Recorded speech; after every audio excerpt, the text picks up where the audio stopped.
I have anything with Kansas. Let's see. It should be live. There's always a delay, baby. You're going to say, we are live from Portland, Oregon. So. No, what's going on, YouTube? We got the nickel. By the way, neither of us are financial advisors.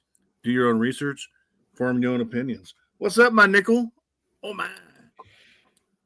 Price of goods, groceries, everything's high. So. It seems to happen in time, don't it? Hey, you know what else is high besides the price of metals, obviously?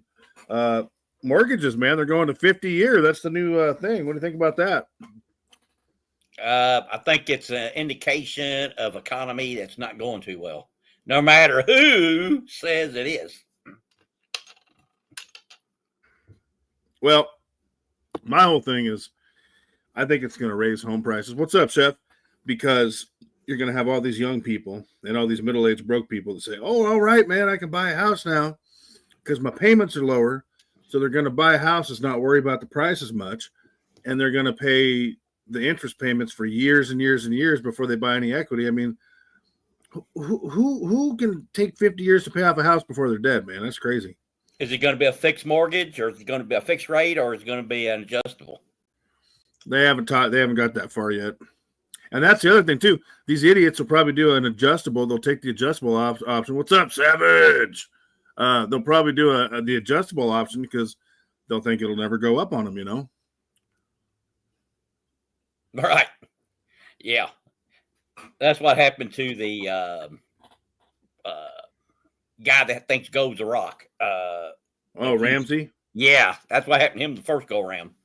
He had all that properties, and then he had adjustable mortgages, and then when they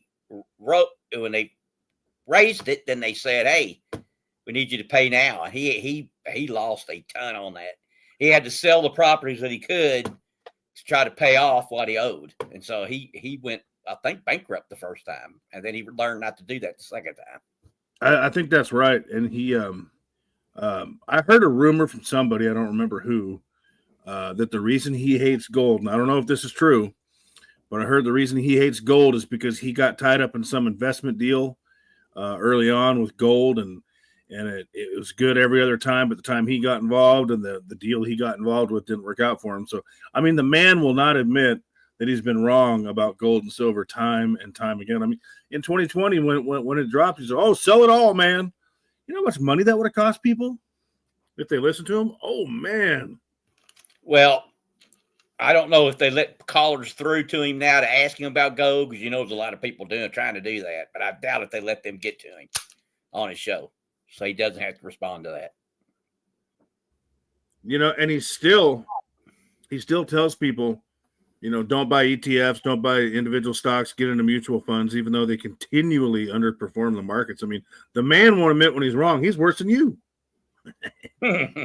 Well, he's going to be okay because he's got so much real estate. And I'm sure he's got it all paid off now. So no matter what, he's going to be okay. I mean, he's got enough cash on hand to get through the really, really bad period until it gets better. And then he's got all that real estate, so he has nothing to worry about.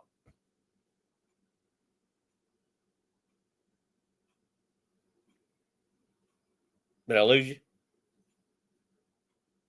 You there? So, look at that. That was just cleaning some gold coins to send to me. What a guy. Merry Christmas to me. I'm here. So if this happens and it creates a housing crisis and a lot of people default, you being the real estate guru that you are, what's your plan? Because honestly, defaults are already way up on mortgages as it is. Auto defaults, they're up over $2 million for the year, and they think by the time the year's out, it's going to hit 3 million auto loan defaults. That's crazy, man.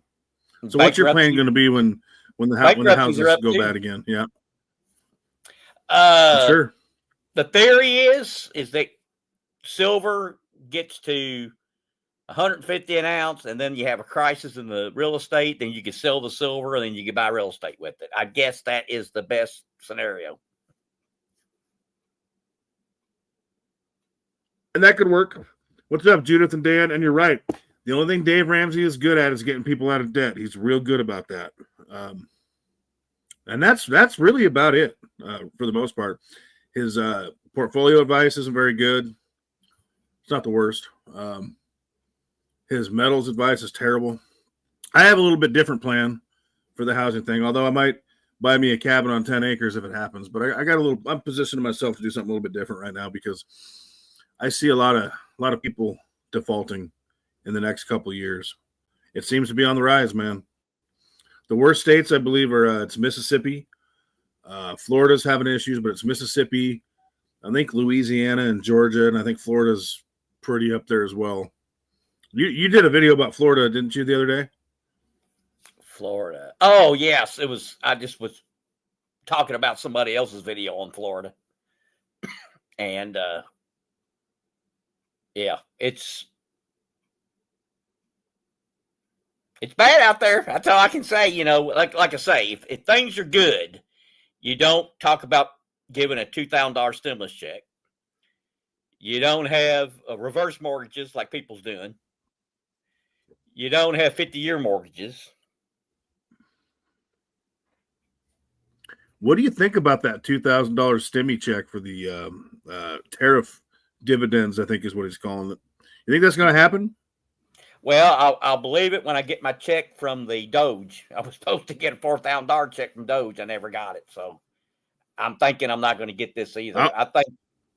I'm kind of thinking that too. I mean, if I do, I'll cash it with my Doge check because, yeah, I mean, and there's always YouTube channels talking about stimulus checks that are never happening too. So who knows? But he did say that. He said a $2,000 stimulus check is what he wants to do. But if the economy is as good as he's saying, you don't have the layoffs we got. You don't have the foreclosures. You just don't have none of that. You don't have record price in gold. Because back when Clinton he was in there, we had a good economy. Gold was low. Matter of fact, that was when it was at its lowest. Then you had, when Reagan was in there, gold started to come back down because the economy got better. And once inflation was solved, then gold came back down. So when you have a good economy, you don't have gold at record prices. Yeah, gold goes up pretty steadily. The only exceptions have been Clinton and Reagan. I did some research. It went up under Bush, both of them. It went up under, it went up under Obama, of course. And it went up under Sleepy Joe. And it went up under Trump term 1 really bad after the whole health crisis thing, which kind of makes sense. But, yeah, gold's always a good player, man. I don't think I'm picking up the chat. I'm not picking up the chat for some reason. Go on the YouTube side. Just turn the volume down so we don't get no echo. Are you tech savvy enough to do all that? Wait a minute. Well, I had it. Yeah, Chef was in here. Savage was in here. Judith and Dan so far. And there's 4 other people lurking, but they ain't talking. Yeah. Oh, my. Well, I actually got into it. I like Peter Schiff a lot. I've been watching a lot of him. He's been pretty much right about everything except for one thing. I really like Schiff a lot. Well, he may be right on crypto before it's over. He may be right on crypto before it's over. Oh, he probably will be. But where he's been wrong is he said it would never amount to nothing from day one, and he's been wrong about that. But everything else he's been right about, and that's pretty good odds. But it did take a while to get going. And even now, still it did. But most people. I like Schiff a lot, but I got into it with a guy. What's up? Great Scott. Long time. I do it with a guy in his chat because he did a real good live the other day. I think it was the last one he did because he only does about one a week. And Great Scott just smoked him a nice stogie. It looks like Nickel's getting ready to work on one too. And he was talking about Draper's in here. He was talking about why people are poor and how the whole tax on the rich thing doesn't work because it always comes back down to the poor. And he's right.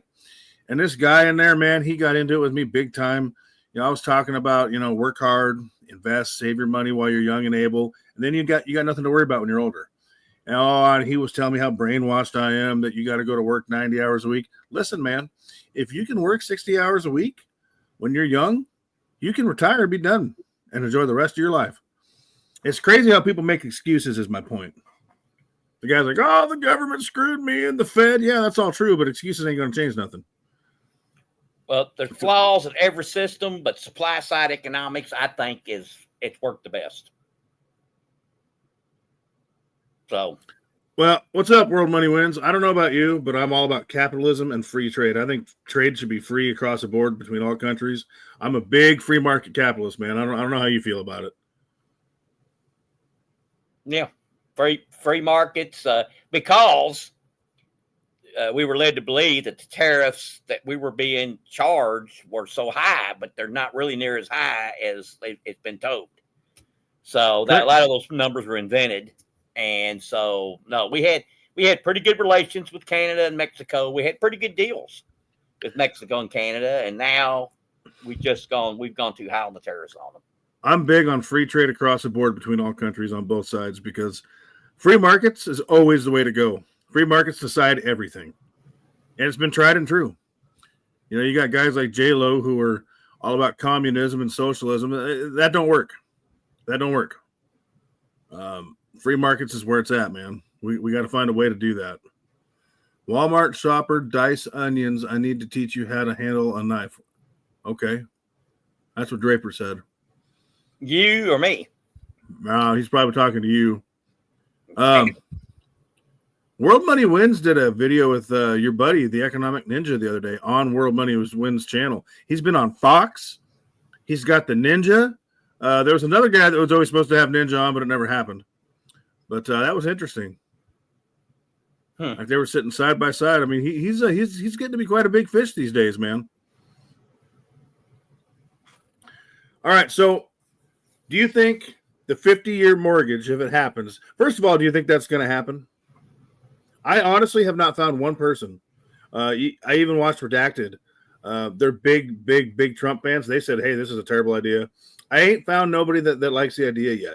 I think the only people it's going to appeal to are the people who are broke and shouldn't be buying a house to begin with, because they're going to think, hey, I've got that 50 years to pay it off, and they're not going to look beyond that. And I think that's going to cause a lot of problems. I think a lot of people that shouldn't be in the market are going to enter the market because of that. Well, there's going to be an age clause, because if you're 50, they ain't going to give you no 50-year loan. So it's going to be people that's under 30. They get it, because if you're 30 and 50, you're 80. A lot of people don't live to be 80, so it's going to be probably for like people under 30. It has to be, because I mean, I'm 45. Ain't nobody going to give. I ain't got no 50 years. Judith and Dan nailed it right there. It's hard to compete with countries that build and ship products cheaper than we can build for. Cheap labor, 100%. And that's why we're a consumer nation. We will never be a manufacturer nation, because we're not a desirable trade partner, because we pay too high wages. No one's going to want to buy our crap, man, including us, I think. Well, I don't want to spend that much. With automation and AI, you could possibly produce things as cheap as you could import them, but nobody's going to have a job. So unless you have universal income, you'll have no way of buying it. And that's true. AI could change that quite a bit. You're not wrong. You know, and I got buddies, they always say it. They go, I don't mind paying more for stuff, blah, blah, blah. I said, okay, but if you're paying more for that TV, and you're paying more for the shelf that it sits on, and if you're paying more, because, you know, they always say they'll buy American to support Americans, regardless of price. But where's the line there? Because you can't afford to buy everything American. There's no way. No, that's why General Electric got out of appliances, because they couldn't really get it built here and compete with Sanyo and Sony. They couldn't do it. You know, World Money Wins brings up a good point. He says if you die, they get the house, either that or it gets your children end up stuck with the debt to pay off.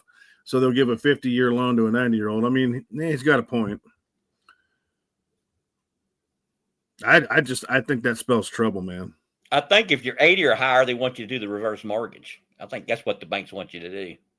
They like that because they know you ain't going to be around long, and they'll pay you to live in your house. And when you die, they get the whole shebang. It's just a numbers game, man, you know? So you're going to go out and finance yourself a new Lambo since auto loans are going to 15 years now. Dude, that's the other thing. Auto loan. He wants to propose auto loans for 15 years. 15 years to pay off your Lambo, man. Can you do it? I don't think I'd be in the market for a Lambo. That's Kenji. That's Kenji and the crypto king. He's the one that likes all the Lambos. You ain't a man unless you got a Lambo, according to him. Yeah. Which he ain't got. Most millionaires drive an old truck like from the 70s or 80s or something, and they just keep it going. They don't go out, and you don't want people to know. If you got wealth, you don't want people to know that, especially the times it's coming. It's gonna happen. You don't want them to know that you got money. Trust me. That's what you don't. You don't want to make yourself a target. No, that's true. And because, see, when people know you got money, they expect something from you. You know, they're coming to you for loans, or they're asking you to bail them out. And it's just better off that they think you're poor and broke. They don't expect nothing, including the government. If you can be poor on paper, which I'm having a real hard time doing now for a long time. For a long time, I was metals only, and I looked pathetically poor on paper, and I liked that a lot. But it turns out I really enjoy some of the gains I can make in the stock market, so I don't look so poor on paper anymore, which kind of works against me in a way, I suppose. But, you know, my neighbors don't know I got money. That's for sure. Unless they see me fill up my big truck, because that ain't cheap. It's got 2 tanks. Well, you got like 8 cars, don't you? No, just 3. They're all old, though. They're all 1980s. Well, the owner's old, too. Yeah, I can understand how to use them. If I bought a new vehicle today, all the crap on there, it would take me a 50-year loan would be great because it'd take me 50 years to learn how to use it. So it would work in perfectly. That's true. You are kind of 95 and antiquated in the way you think. You're not the most tech savvy guy. In fact, I'm kind of amazed you can make this work. What's up, Rhonda? The millionaire I knew wore overalls and would come to my house for coffee. Yeah, that's what I'm saying. That's what I'm saying. And that's another reason I don't think Kenji has any money, like he says, because he flaunts wealth that I believe he doesn't have. And I challenged him one time. I said, email me pictures of you, videos of you talking with your assets. He wouldn't do it. So he just doesn't have that millionaire mentality or multimillionaire mentality. Some guys flaunt it, but yeah, I think he's full of it.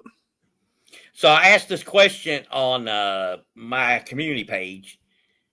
Would you rather go live in the 20s, the 50s, or the 80s, or another time period? You asking me? Yeah. Well, everybody in the chat can write down what they want to. I can't see what you put, but. Well, okay. So World Money Win says the 50s. Let me ask you this. Do I have the knowledge that I have today during that time period?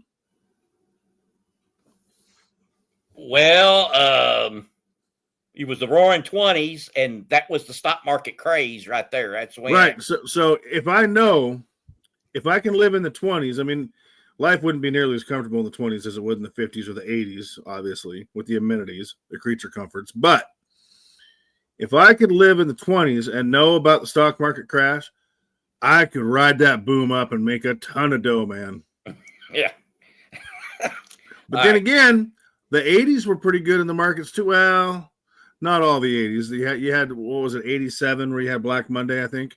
Yeah, that was a bad time. But I'm telling you right now, my old man, before he lost his mind, in the 90s, I think it was, he made $90,000 alone on just one fund he had in the market. And I remember the fund. It was Vanguard Healthcare. He made 90 grand just on the one fund, and he had a lot of, I mean, man, things were good then in a lot of ways. It was a whole lot easier, I think, back then to build wealth than it is now. I really believe that. And what was car loans back then? 10 years? Yeah, that sounds about right. I mean, you've been around since 1850. Was it easier back then or no? Am I wrong? Oh yeah, you didn't have all the worries you do today. There wasn't as much turmoil in the world today as it is today. You just didn't have it. You know, the 1970s, the things you worried about was inflation and the hostages in Iran. And the oil shortage that they dealt with. Yeah, well, inflation, high gas prices, and the hostages. That was it. I mean, what would you do with 24-hour news today if you were then? You wouldn't have anything to talk about. Well, bird pooped on the Statue of Liberty today. It's actually funny. Draper just said what I was thinking. All the things you listed we're dealing with today: high gas prices, inflation, hostages in certain parts of the world. We have more stuff on top of it, but we got that going on too. National debt. See, national debt was hardly talked about back then. I don't ever remember the 70s. Anybody talking about, man, we're in trouble. Look at that debt. You didn't hear that. And I know Reagan was concerned in the 80s. It got to, how high did it get? It was ridiculously low compared to now. But I mean, Reagan was concerned about it then. But I can't remember. Maybe somebody in the chat will remember the actual number that Reagan dealt with for the debt. But what is it? World Money Wins said nukes were a worry. Well, they're a worry now too. What's up, Luke Duke Outdoors? Well, the 1960s was when I think was the biggest nuclear scare. But after that, that's why when you went to school, you had to put your head over and put the book over your head and all, and wasn't going to do nothing. But you did something to make you think that, hey, if it happens, I'll make it, or give you confidence or whatever it was. But there was no protecting you. You go back into the shower room or whatever it was, and they put the book over your head. That's not going to protect you. So, it was a big waste, but. Yeah, and what's funny about the debt? Like, we still hear about the debt all the time. We didn't hear about it a whole lot when Joe was in office because he just didn't care. I mean, he didn't know what time of day it was anyway, but we're hearing a lot about it now. We heard a lot about it, over the last 20 years, but it didn't do, I think, what we all thought it would do. I mean, it didn't, and it's not good. Don't get me wrong. But I think we all thought it would cause more problems faster, bigger problems faster than it has. Wouldn't you? Doesn't that kind of blow your mind sometimes? Oh, you're talking about what, the tariffs? I'm talking about the debt, our national debt, how massive it is. I mean, 15 years ago, man, I would have told you, oh yeah, we ain't got much more time. And it never happened. It's just more inflation. It has not done what I thought it was going to do. I mean, it ain't been good, but I thought it would be a whole lot worse and a whole lot faster. Didn't you? I mean, honestly. Well, the interest rate, the interest on the debt is getting high. That's what the problem is. When it gets to the point, it's higher than what we bring in tax revenue and bonds and all the other stuff. Then at that point, then it's really that's when it's very bad at that point. Why the hell did my camera shut off? What's going on? I don't know. I'm just going, what's he doing? But I ain't going to say nothing. Anyway, that's the problem. It's the interest on the debt. I think that's what we got to worry about. And it keeps growing. I mean, it's unbelievable. And, I think I know what happened. Hold on. Let me try. Oh, thanks a lot.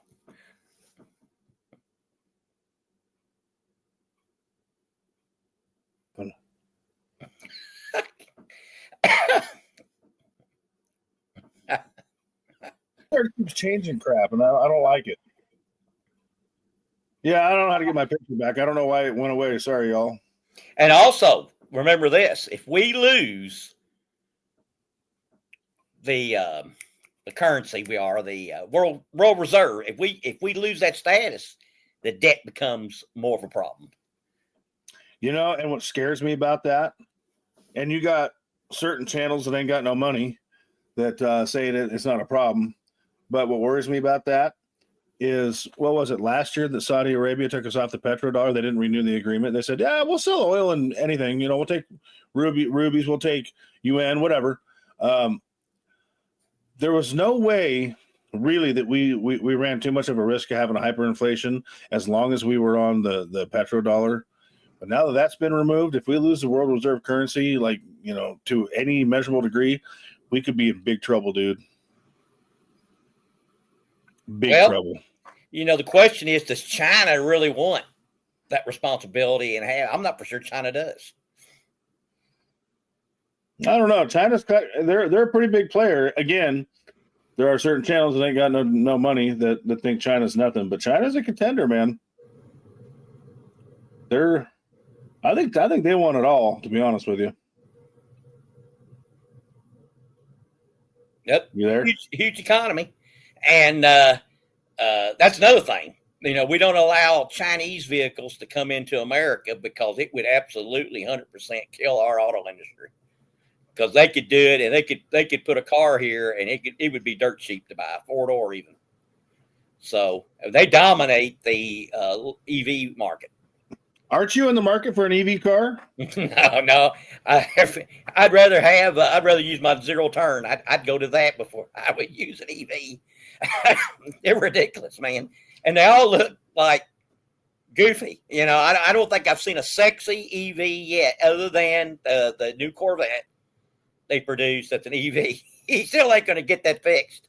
And now it's because my laptop doesn't recognize my camera's plugged in, which is funny because my camera has my microphone on it. So yeah, I'm not going to unplug it and plug it back in because that could be bad. So there's nothing I can do about it. But no, the Corvette, the EV, that's a Corvette. That's a pretty nice car.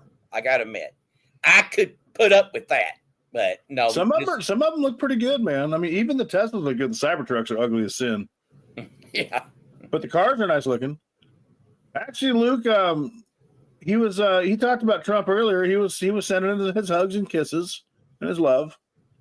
I'll tell you something I really like that Trump did do. He undid Joe Biden's $600 PayPal, Cash App, Venmo reporting rule. It went back to $20,000 and or 200 transactions or more in a year. I like that. That was a good move because, I mean, Joe, man, he was trying to squeeze the hell out of us on taxes for that. And he wanted you to report your income from yard sales.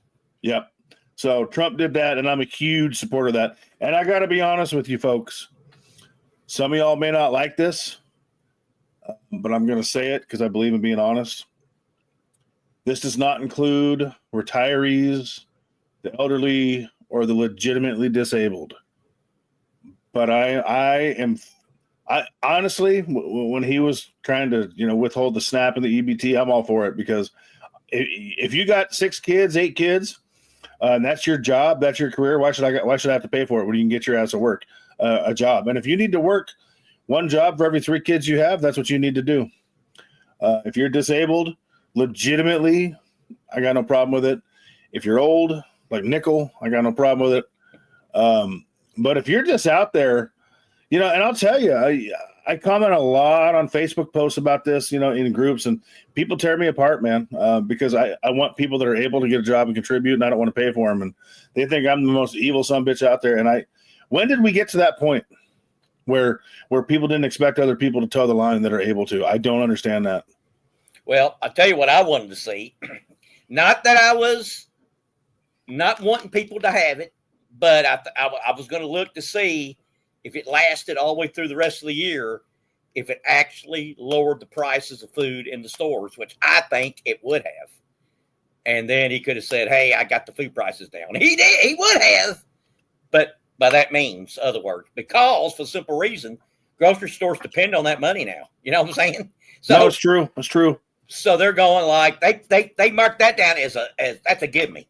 They're not. They weren't worried about that until now. And I am glad the Supreme Court allowed him to stop funding SNAP again temporarily. I don't think it's going to last. I hope it does. I also hope, and a lot of people aren't going to like this, I hope the Supreme Court says that these tariffs can't be done unless it's done through Congress, because I don't agree with them. I think it's a bad idea. But I'm fully in support of them saying, no, we don't got to fund SNAP. I really hope that sticks, but I know better, and I know that it won't. But it should. I'm sick of it. Well, I'm pretty sure because you have, canned goods, it probably wouldn't affect because you got longer dates on that, But if you're talking, and frozen food, it wouldn't. But you're talking meat. What's really high that everybody kind of wants, and people's cutting back in it because it's so high. Meat. If you don't have the SNAP stuff coming in, they're not buying the meat. And then the meat is going to spoil, so they have to reduce the price. So we would have gotten some deals. There's no doubt about it. I agree 100%. And now, speaking of meat, why are we talking about getting beef from Argentina when we have cattle farmers here? Well, it's kind of the same deal with the products being made here. If you pay U.S. wages, the price is so high that people don't buy it, and so it gets made cheaper other places. So when it comes in, you Americans buy it because it's more affordable, and people just don't have money right now, right? So same thing with, I guess, the beef. I mean, you're figuring it's probably more expensive to feed them, work on them, do all the stuff that a rancher does, and pay the expenses of that. It's probably more a situation where that U.S. meat is a lot higher. But yeah, I would rather eat U.S. meat than anything coming from, because I don't trust them. Well, that and it's going to be fresher if it's closer. So Dan and Judith and Dan says the tariffs should match the import taxes from other countries. Normally, I would agree with that, but here's why I don't. Number one, we don't manufacture a lot of different items. We do a few things, and we're more expensive to buy from because of our wages. So we're not that desirable to buy from anyway. And a lot of people will say we've been getting ripped off by other countries for a long time. That's not true, because we get their stuff for dirt cheap. We've been getting a pretty good deal. So I'm not mad about that at all. Well, and then we don't have coffee. United States, right? No coffee is grown in the United States. We have to deal with another country to get it. So there's certain things we can't do. That's what free trade is. Free trade's supposed to be, you have this, we have that. You want that, and we want this, and you trade. I never understood why the stuff that we have in the United States that we buy from other countries, because I go, we have it. Why yep. But it's part of being a buddy, a friend. It's deals. Pump it on. Thank you for being a friend. So if we would really trade like we're supposed to, which is like trade for coffee, maybe if we could trade with Cuba, trade for sugar, like that, and then trade for cigars. Yeah. Yep. Humans. But now we have tobacco, but I can tell you this.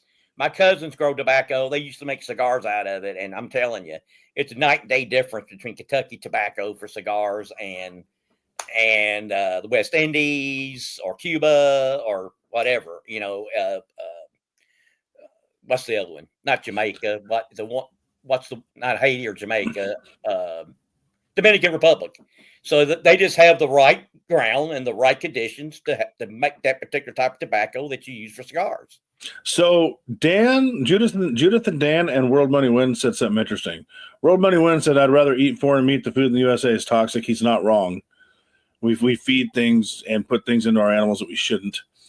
And Judith and Dan said, no 3D printed test tube meat. Correct me if I'm wrong, because I don't want to eat no lab grown BS either. Correct me if I'm wrong. Was it Kentucky? Didn't a state recently ban lab grown meat? I know one state did. All of them need to do that. I don't want to eat that. What state was that? That was about, I want to say 3 to 6 months ago. Well, I know this. Hogs are better if you feed them slop. Hogs are designed to eat anything. They can eat pretty much anything. Cows are supposed to eat grass, not grain and soy. And birds are the only animal in the world that are supposed to eat grain to sustain healthily. But cows, they can eat anything, and it don't really change nothing. But we actually have more standards than these foreign countries do, so we don't know what they're doing. What was it? Mexico was using human waste for fertilizer. That can't be good. Fertilizer's poop anyway. I mean, that's what fertilizer is, dude. Yeah, but human waste though, it's not the same. I mean, that's why you have these breakouts of these stuff that make you sick. Well, I'll tell you what, at work, man, she's probably the last time it happened was a year and a half ago, and it happened about 4 different times. We couldn't put no romaine on the salad bar because salmonella outbreaks, and that's all imported. That happened a lot.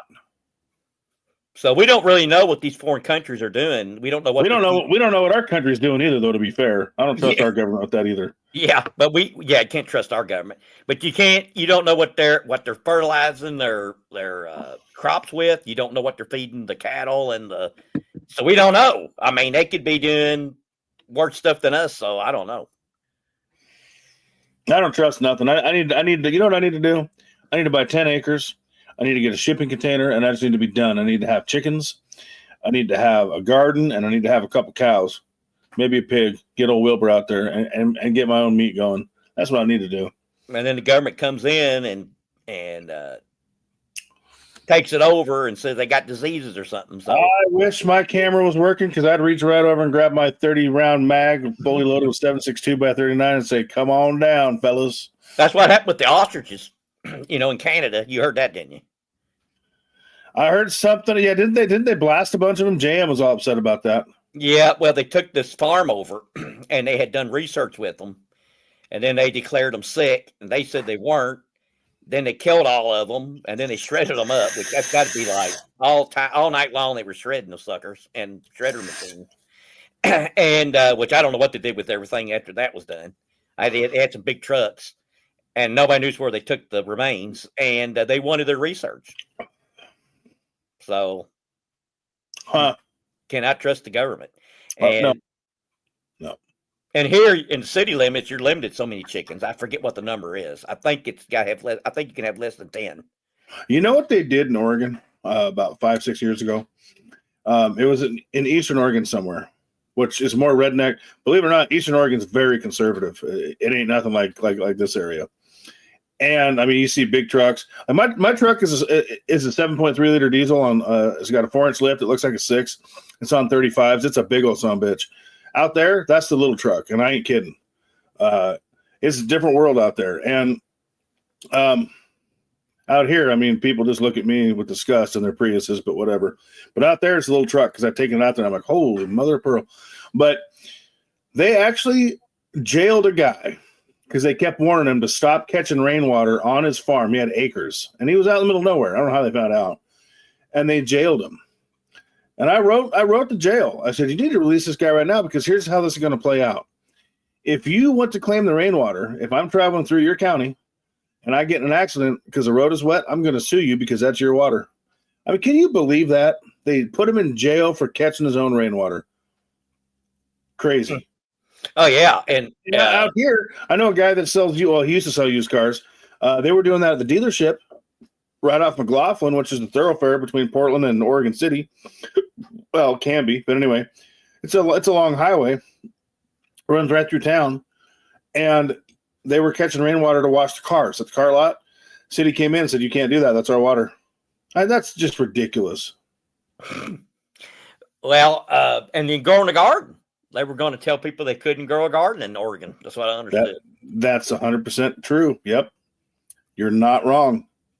Which made me want to, because I used to have a garden. Believe it or not, I live in an apartment, but we have a garden in the back, and it used to be free. But I'm cheap like you sometimes, and I used to grow my own vegetables, and it was a nice little plot. And then I started charging for it, so I quit using it. But it made me want to have a garden again, to put up the finger to the government, because you ain't telling me I can't grow my own food.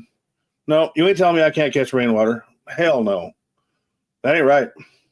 Well, they tell farmers like my cousins they had to get permission to cut trees down. It's their land, so you tell me how that happens. Yeah, and I wouldn't ask. I just cut them down. I'd say, they fell over in the wind. Yeah, here now you're not allowed to park on the street more than 3 straight days, and for like front of your house or whatever. And when you got them in the drive, no wheel can be off of the drive. They can put a lien against your property if you do that. That's how strict they get. That's ridiculous. So here, about 3 years ago, we had a roof put on the complex, so we all had to park on the city street, Here it's 24 hours.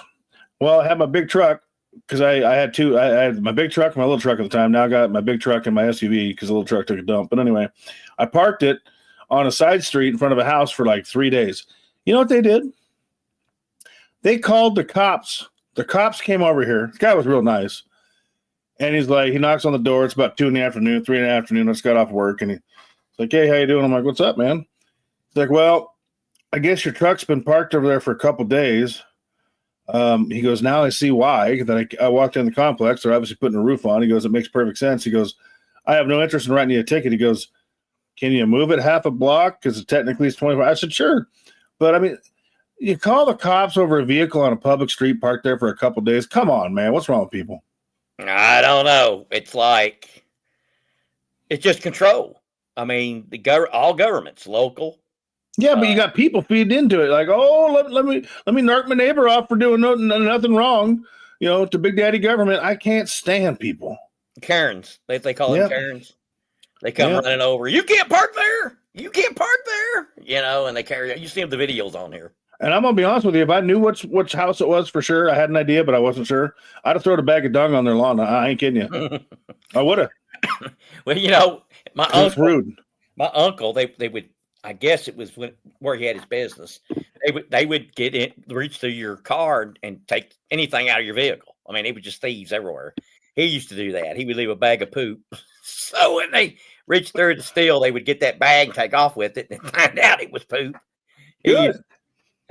You know what people have been doing? I've seen this online, man. This is funny, y'all, if you don't know about this.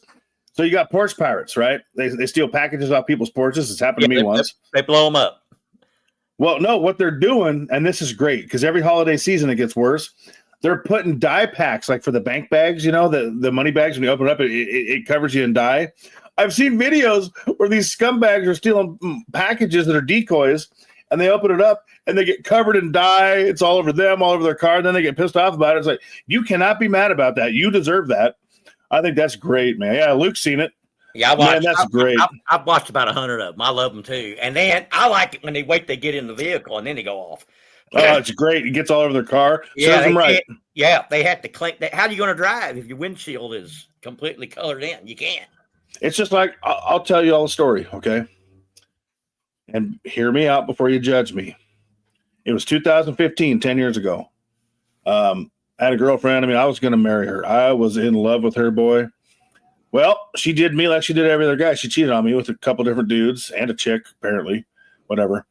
And when I found out about it, I was devastated. But the relationship was over, okay? And there's a reason I'm telling this story. So I decided, I went out and I did the same thing to her. And I'll tell you why I did it. Because I said to her, I hope someone does this to you so you know how it feels someday. And she goes, it doesn't happen to me. So I went out. I found a single girl. I had no boyfriend because I didn't want to involve nobody innocent. And I did the deed. And I told her the whole thing that was going on. Then I came home. I nailed my old lady without showering. And I told her all about it the next morning. And she got mad. She actually hit me over it. And here's my theory. If you treat someone like that and you get karma dealt unto you, you can't be mad. If you steal someone's package and you get covered in dye and it ruins your car, you can't be mad. Because if you wouldn't have been doing the wrong thing in the first place, it wouldn't have happened to your dumb ass. That's how I see life. The golden rule, man. Do unto others as you would have them do unto you. Well, one of them, I don't know if you saw that one, the guy was all blue from the dye. And he went back, he was banging on the door and said he was going to report. Yes, the fat bald guy. I saw that, yeah. Yeah, I'm going to report you to so-and-so. And they're going, well, go ahead, because guess what? You're going to be arrested. Because I'll tell you, there's another part of the story I forgot to tell you. After that, she ended up getting married. She stopped cheating. And about 6 months ago, she emailed me and said, you know what? I didn't know what I had at the time. I'm real sorry for how I treated you. So I think I made her a better person. That's what consequence is, people. Anyway. Yeah, so how can that guy be mad because he opened up someone's package that wasn't his and got covered in blue dye? How does that work? It's like the guy that fell through the skylight and got injured breaking into someone's home and he sued the homeowner. How does that work? It's the same thing with this snap. They think they deserve it. I know it, man. They think I'm evil. They don't work. They don't do anything. And they say, I deserve, the government's supposed to take care of me. That's what they say. I saw those videos too. I'm going. And what they don't realize is the rest of us are paying. We're having a lower standard of life to take care of them because they don't want to go to work. How is that fair? And how am I the bad guy for not wanting to do it? I don't understand. Yeah, I mean, but that, yeah. So we have given so much to people and not required anything in return that they just think they're owed it. So that's the mentality of Americans now. They just think it's owed to them. And they think that we're the evil ones because we don't want to give them the money off of our backs and our hard-earned labor, when really they're the ones that are immoral for wanting to take it from us in the first place. It ain't right. Social Security, one of the biggest scams ever. Don't even get me started. It's the government taking your money so they can spend it or do whatever they're going to do with it, because that's what they've done. I have people swear to me, oh, no, that money's there. That money's always, I'm going, no, that's not what they wanted it for. They wanted it for other purposes. Yeah, and it's just like the bank. Later, we'll pay you back. We'll give you that back. It's just like the bank. You give the bank money to save in your savings account. They invest it, and then when you want it back, you get it. Yeah, same. Yeah. Yeah. Right. Soon as you hand that money over to the bank, it's theirs. It's not yours anymore. Now let's talk about Social Security. Given the fact, what's up, James? Given the fact that people are terrible at saving for retirement on their own, okay, if they want to do the Social Security thing, I can understand it to a point.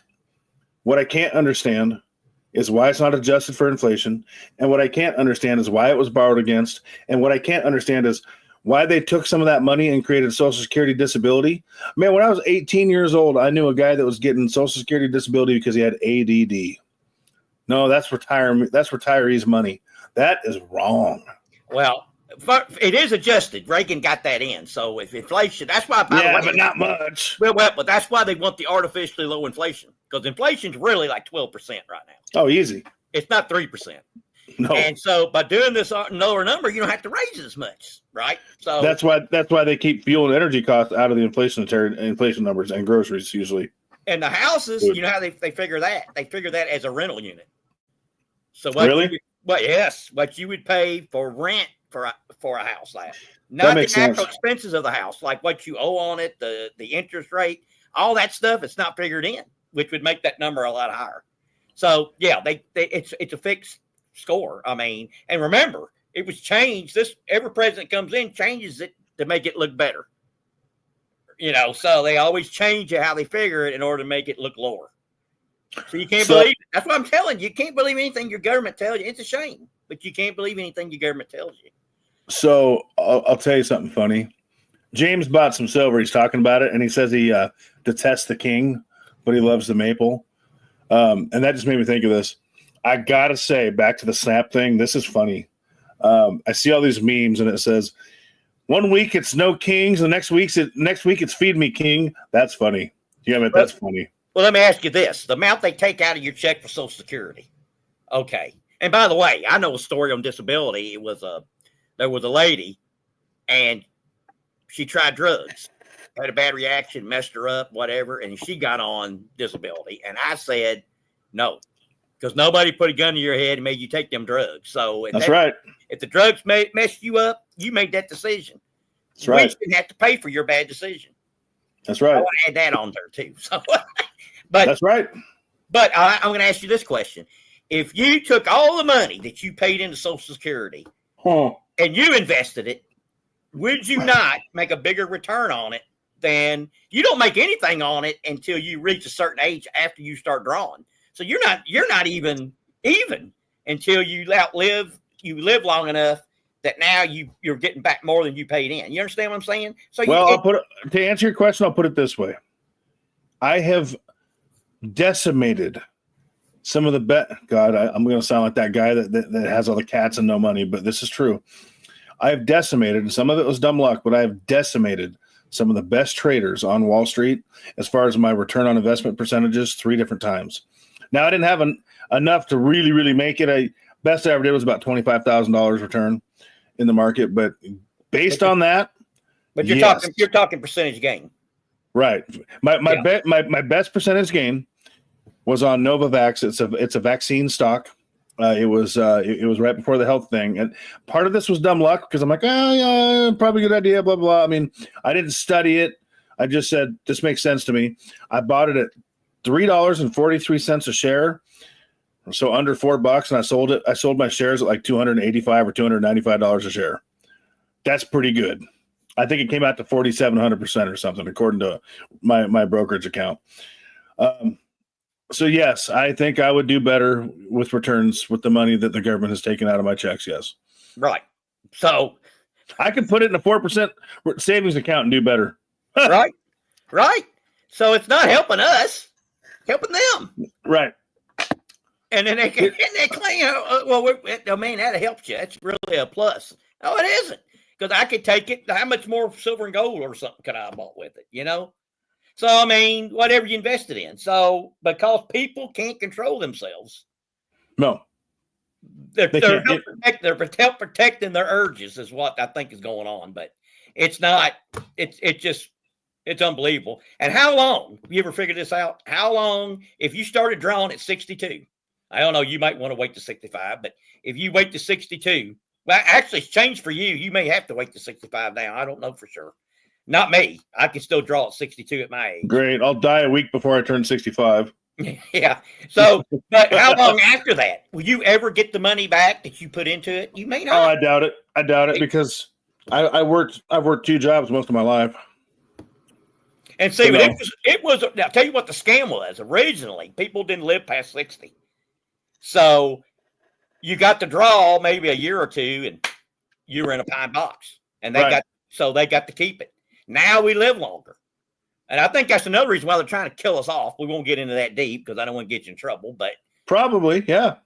Right. Because now you live, people live 90, 91, 92. The average age, I think, for a man is 78 now. And let's be honest.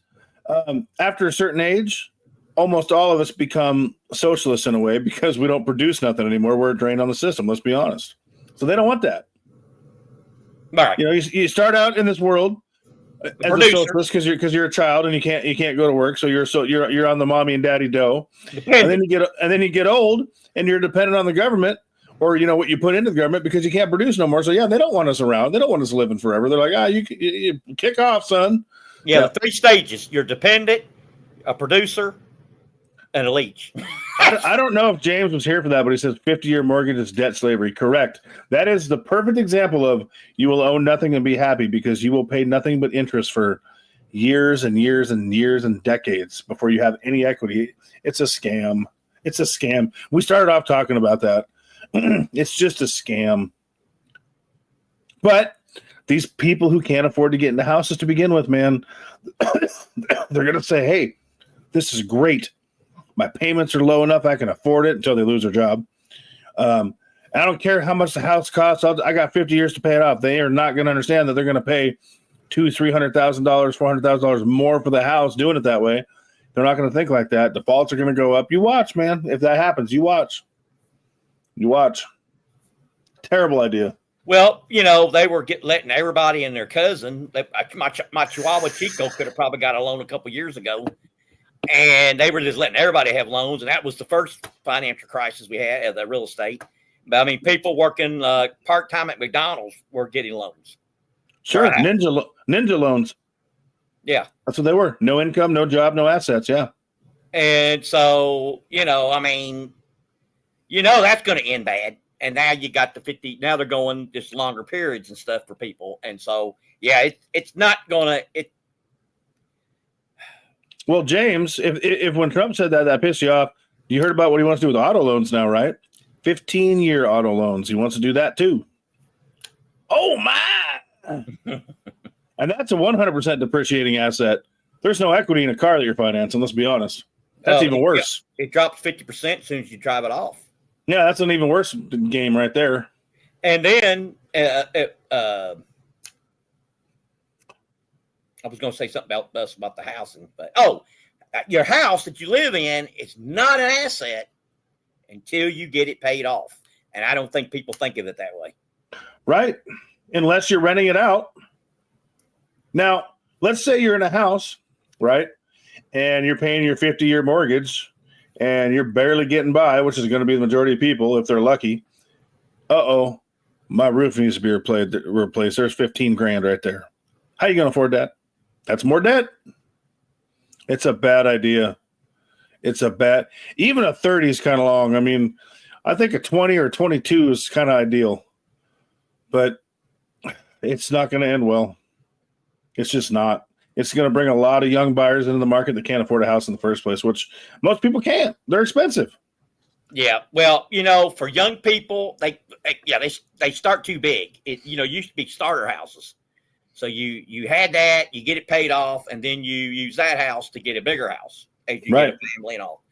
Well, one good thing about it, though, if you get a really big house, like 10-bedroom, whatever, multi-garage, when you get older, if you get it paid off, you get older, Now you want to go back to a smaller house because you can't get around. You can't go up steps. You can't go downstairs. So you can then sell that, and the way real estate appreciates mostly 95% of the time in our economy or our history. You sell that, okay, and then if that's your only home, first one, you get a tax break. So you get that, and then you can then buy the smaller home, and you can pocket the rest of the money, and it kind of helps you later in life. But see, Americans aren't that way anymore. We want the bigger, better deal. We want that luxury car from the start, and for our first car, we want that iPhone that costs $1,500 as our phone. We want that big house to be our first house. Americans, we are a victim of our own greed, really, in ways as people. Yeah, we really are. Keep up with the Smith and Joneses, I guess, but. Yep. And you want to get that latest phone, and the other phone works perfectly well. You probably understand how to use it, and then you'll go out, trade that in, and then put that new money down on that latest smartphone. People make fun of me because I've had my smartphone for 4 years. Still charges, works great. I paid $85 for it. Works great. It's a 4G or a 5G, whatever. Why would I do that when that's less stocks I can buy, less gold, less silver? No interest. I don't care. But see, I think differently. In fact, I just made some extra money. I made an extra, $1,500. You know what I do with that money? You want to know? Do you have an idea? You're probably going to buy silver with. I made a couple orders for silver. One of them, my last one I made last night. It's only 3 or 4 ounces on that order, but I think I got a total of about 10 ounces by the time it was said and done, and put the rest in a 4% savings account. And then, well, not the rest, but a portion in that. And I put a portion. I'm positioning myself in the stock market to take advantage of mortgage defaults and auto defaults, but particularly mortgage defaults because they're on the rise. So I put a fair amount of that chunk into those funds. Point is it's all invested. It's all making me money one way or the other. And Americans don't think that way. You make money while you sleep. You put $20 in my pocket, I'm going to find a way to invest $20. This is how I think. And Americans don't think that. The kids at work, they talk to me all the time about how they're broke. And I tell them all right now, I'm like, listen, you're young. Don't be stupid like I was. Listen to people like me, because I didn't when I was younger, and I should have. I said, invest your money. And you know what they all tell me? Without fail. Can you guess? I don't have enough money to invest. No. Sometimes. But the number one thing they tell me is, I don't know anything about investing. There is no damn excuse in this day and age with YouTube and Google and Rumble and all. I mean, there's a lot of good free information out there. It has never been, you ain't even got to pick up a book anymore. It has never been easier to type into Google or on YouTube, how do I learn to invest? Teach me to invest. And you're going to come across some crap, but you're also going to come across a lot of good information. So you search, you sift through it, you do what makes sense, you find some people to listen to that are smart that you like. These kids have no excuse. That dog won't hunt with me. Well, just tell them to stay away from the scams, like you'll be rich overnight type stuff. Right. Yeah. And that's what I meant by, type it in and find, sift through the BS and find quality content. But it ain't that hard. Nobody taught me. I taught myself. It ain't that hard. What happened to the guy? He was kind of young, and he kept going in his garage and showing all these cars he had. Whatever happened to that guy? I don't see him on anymore. Who are you talking about? He had a get rich quick scheme, and I know who you're talking about. I can't remember his name, man. He had the big mansions all the time too, right? Yeah. I forget his name. Remember Dupree was a really handsome looking dude. Looked like $1 million, and he had it, and he was selling his product. He was going to be rich. Was he the Asian real estate guy in the 90s? No. This guy was a young guy. He had like dark hair, and he looked like a movie star. I mean, he had the looks for it. He ended up killing himself. So, the first guy you brought up, the guy with the cars and the big houses, he got popped for a bunch of illegal crap with his investments. He went to prison. Right. I don't remember his name though. Dupree guy. He went to prison for a while. Was that his name? I can't remember. No, I know what you're talking about. You're talking about the guy that always had books he was trying to sell. I don't remember. It was years back, but I remember the guy you're talking about. He always had the nice cars in the garages. He went to prison for something. So yeah, he's not allowed to sell stuff anymore. I don't think so. I don't see him anymore. He still writes books, I think, and appears on shows every once in a while to sell the book, but he can't do certain things. But Dupree killed himself. He was getting sued, and I mean, yeah, he went to prison for a while, and I think he ended up filing bankruptcy and all that stuff. So yeah, they don't last long. These guys don't last long. No, because they get too big for their own good, and they start being stupid. That's human nature. I mean, there are times I want to do stupid things, and I got to talk myself. I'm like, no, that probably ain't the best way to go. And I'm better at that than a lot of these people out there. Not better than everybody. There are people that are better at it than me, but most people got zero self-control, man. And all that is discipline and self-control is nothing more than a choice. Once you choose to make it, you can make it, but you got to choose. You know, all these people that say, I can't get up and go to work. It ain't no easier for me to do it than them. The only difference is that I make the decision to do it. And that's the facts. That's the case. I mean, everybody and their mother got an excuse, man, in this day and age. And we're bred in a society to where we're supposed to accept it and make excuses for people. And I just have a real hard time with that. Because that's not helping people. You know, it's not holding them accountable and saying, no, you're going to do this. You're going to be a functioning member of society, and you're going to be an adult, and you're going to work, and you're going to take care of your responsibilities. That's what makes us better people. And just making excuses for people and accepting their excuses does not make them better human beings. Well, how about this? In Trump talking about paying people to have kids? That's part of the big, beautiful bill. So what that is if you pump out a kid, you get a one-time $1,000 payment. I disagree with that. That should either go to the debt, but you should not. I don't agree with that. It's a waste of money. How do you feel about it? They're going to call them Trump babies. And it might be because less people are having kids now than historically before, but we do not have a shortage of population. Well, so you have the ones that's dependent on the system. We're getting rid of all the legals and the illegals. So they're gone. They're not going to be in the workforce. That's true. And your morons that won't do work, they're not going to be in the workforce. You got an older population, they can't work. You got that younger group that's dependent, they can't work. So I guess they're figuring long term we're going to have a worker shortage problem. Yeah, maybe.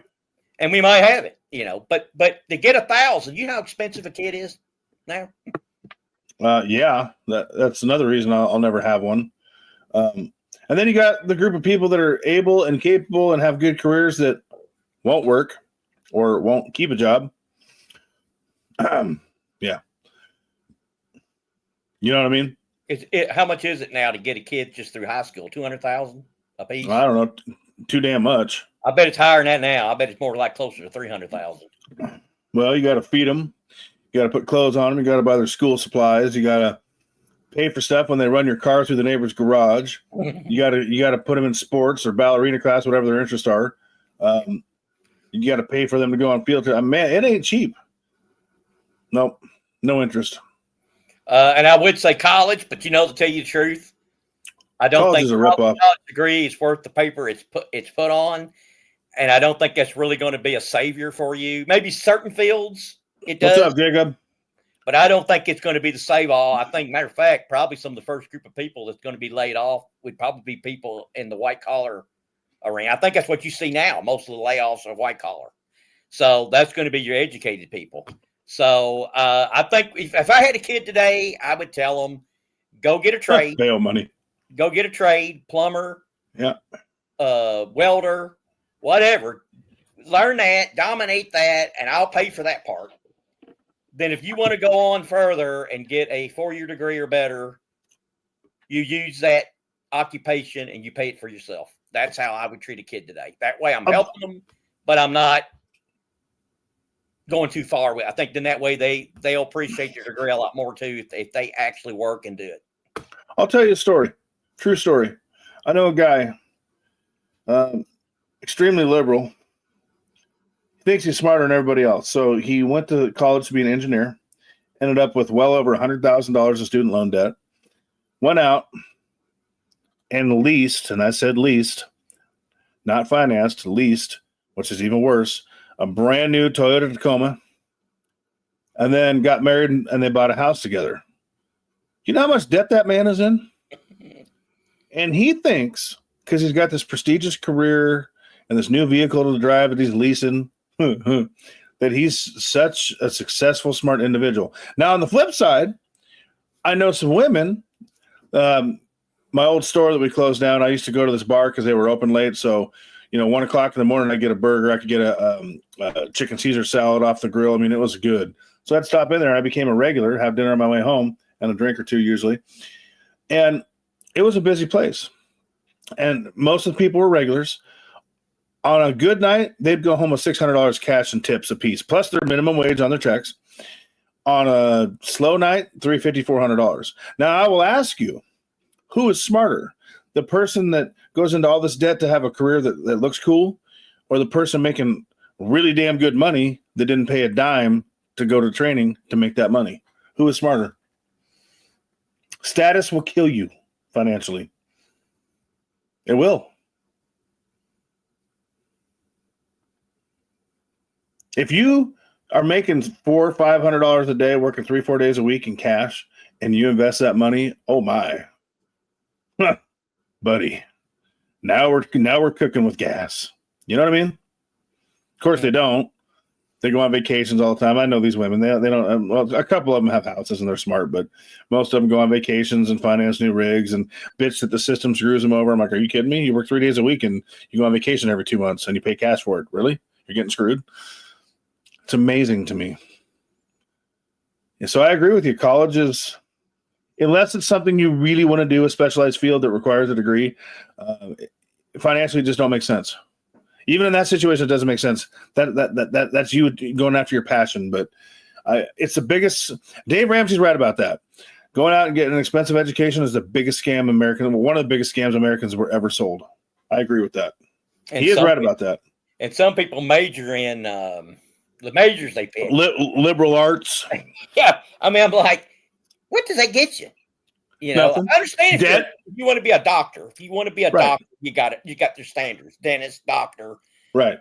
So you have to do that. But they've got so many different programs now that are absolutely, anything, you name it, there's some college somewhere that you can get a 4-year degree in it. And it ain't going to help you any. You take psychologists, they're basically glorified social workers. And you can probably get a 4-year degree in studying rat crap, but not get a job. Right. And you take your your psychiatrists, and they can make it because they get patients. They have a recurring income. They got patients coming in all the time. But your psychologists, they're just glorified sociologists, and basically, unless they even your PhDs, they need to write books and sell them if they're going to make any money. Really. Yep. And what they don't do is a lot of them don't invest their money because their debt's so high. And they're stuck in that rat race, man. I know another guy. Guy makes so much more money than I do. So much more money than I do. Ain't never got a dollar to his name. And he's always I've known the guy 30 years, so he knows my situation. He goes, man, how come you're never broke? How come you got all these assets? Well, son, because I'm smarter with my money than you. It ain't about what you make. I mean, you got to make a certain amount, of course. It's not about what you make. It's about what you do with what you keep. And people don't get that. You can, you can. I was watching a video, and this is really interesting to me. And this is becoming a hot topic among a lot of channels. It compares different types of millionaires. And I find this really interesting. And it says the majority of millionaires in America are only millionaires because of the equity in their home. If you take that away, very few people have assets that make them millionaires. And we're talking stocks, gold, silver, stuff like that. Maybe land, but these people that have equity in their house is what makes them millionaires. And it's a very interesting contrast to see that. I've been watching a lot of these videos. I'm like, that's interesting. And it actually shows that people who rely on equity in a house tend to have a lower net worth than the millionaires that have other assets that make them liquid millionaires. That's the other key, is that they're liquid. They can turn those assets into cash tomorrow, where a lot of them, if all your equity and your wealth is tied up in your home and you need money, well, you got to refinance it or you're cooked. Right. You know what I'm saying? Yeah, they got to use it as a cash machine. Yep, as an ATM. Yeah, that guy. There was a guy who had a video was talking about that. So the one lady told him she's worth $3 or $4 million, but like you said, it's tied up in specific assets, so no cash. And don't get me wrong, I want 10 acres in Idaho with a little log cabin that's 800 square feet or something with a shop. That's what I want. That's my modest want in life. Maybe 20 acres. So I'm not against owning real estate or having a house, but the more I watch these things about liquid wealth versus and most of my wealth is in assets and a stock. Stock is an asset. Metals are assets. I just don't have it tied up in an asset that I can't get rid of if I have to, like a house or osmium per se. I like liquid assets. So the more I watch these videos, the more I'm actually happy that my assets are liquid. I think I'm in a better spot than if all my equity was tied up into a property, honestly. Yeah, you could buy too much property too quick and then overextend, and even if you pay cash, and then you'd have to borrow against them in an emergency, and then you put yourself back in a problem again. So, yep. Oh, we got the Rhino back. I see the Rhino. Yeah, I had to charge my computer up. It got low on the battery. So, yeah. And another thing too, I like the idea of real estate is buying plots of land. Well, you can't make no income off of that. So you basically got to wait till somebody wants to buy it from you to put a shopping center up or do something with it, and then that's when you make your killing on it. Well, if you buy houses, if you buy rental units, that actually can produce an income out of it. So in some regards, rental units are better to buy. Are you guys ready to laugh at me? I'm going to share something with you. I watched a short the other night, and it had a ton of views, and all but 4 people in the comment sections were busting her chops.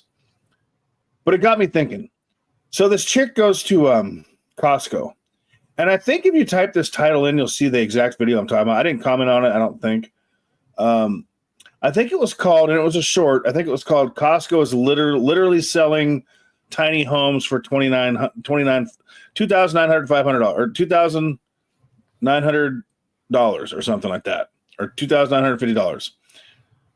Costco is literally selling little homes for $2,950 or something. Okay. And yes, it's a big shed. Okay. There's no insulation, no drywall, and everyone's busting her chops because they missed the whole point of what she was trying to say. And I got to thinking, because I've always been, one of those people that's like, I can get a shipping container. I can put, because I'm a drywaller, I can put drywall in it. Me and my buddies can wire it. We can plumb it, all that, put them together. You can do some cool stuff. But I got to thinking, if I went and spent $6,000, $9,000 on 3 sheds, bought 20 acres, and ran utilities into it, and put some insulation in, maybe I could get a nice place to live on some land pretty damn cheap. And that was the whole point of what she was saying. She didn't say that, but that's the whole point of what she was saying. And almost nobody got it. That's the way I think. How can I get my goal? How can I get what I want and do it cheap? Because I don't want to spend $500,000 to build a house on 20. I don't want to do that. I just don't. Y'all think I'm nuts, huh? Rhino, did you fall asleep? No, I was looking. I went over here now. I went did another page so I could see the chat and buy timberland. What? Judith and Dan said buy timberland. So. Yeah, because you can pay the loggers to come log, or the loggers will pay you to log your property. Yeah, that's the thing. Yeah, they're just sheds. That's right. And you can wire them, and you can plumb them, and you can put some insulation up and throw up some sheetrock if you want. And you can section them together. Like a manufactured home, right? They build those in 3 sections. You could do the same thing with 3 of those, and there you go. Would it be enough room to store your gold and silver? Oh yeah, I built the safes in. Yeah. If you watch that video, man, it was a decent sized shed. Now you put 3 of those together, it's bigger than my apartment, probably. Well, I don't know, but good enough. I live alone, and then of course the shop will be a big pole barn shop. Like 500, 600, 800 square feet shop. Tinker around, work on my truck, build a dirt bike, something like that. But I mean, it's just you got to think outside the box anymore because it's just too damn expensive. I mean, I don't want to tie up a good portion of my assets in a friggin' house I'm going to live in. That just seems silly to me at this point in my life. Yeah, you do, because and another thing too, people with not a lot of money, what do they really invest in? Because I mean, look at the entry level now for silver. Look at the entry level now for gold. Yep. I mean, you can buy fractional, but it's look at Bitcoin. How high it is to get into now.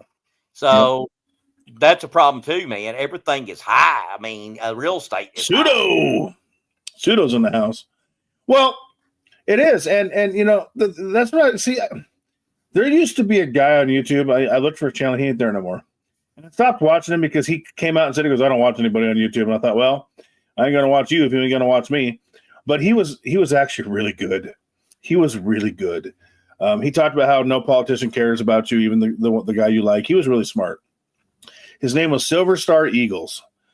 And he compared gold and silver to real estate. And he preferred metals over real estate. He gave a lot of good reasons why. Hard assets are great, real estate, metals, but every time I add metals to my stack, I almost feel like I'm adding a little piece of real estate because it gives me the same freedom, if not more. You know what I mean? Because it's so liquid. Yeah, well, if you compare it to that, how expensive it is, all your closing costs, everything to buy real estate, and then you look at the price of gold, gold don't seem so high compared to that. Right, and it gives you the same freedom as real estate, maybe even more because it's outside of the government's radar. They don't know you have it. Number one, and number two, it's liquid easier than using your house as an ATM or selling it. You can go down to the LCS, you can sell to Hero, whatever. So I almost view metal now as the ultimate form of real estate as far as freedom and liquidity. Is that strange? You can sure get your money faster with gold. That's what I mean. And gold is more liquid than silver, I've discovered, for the most part.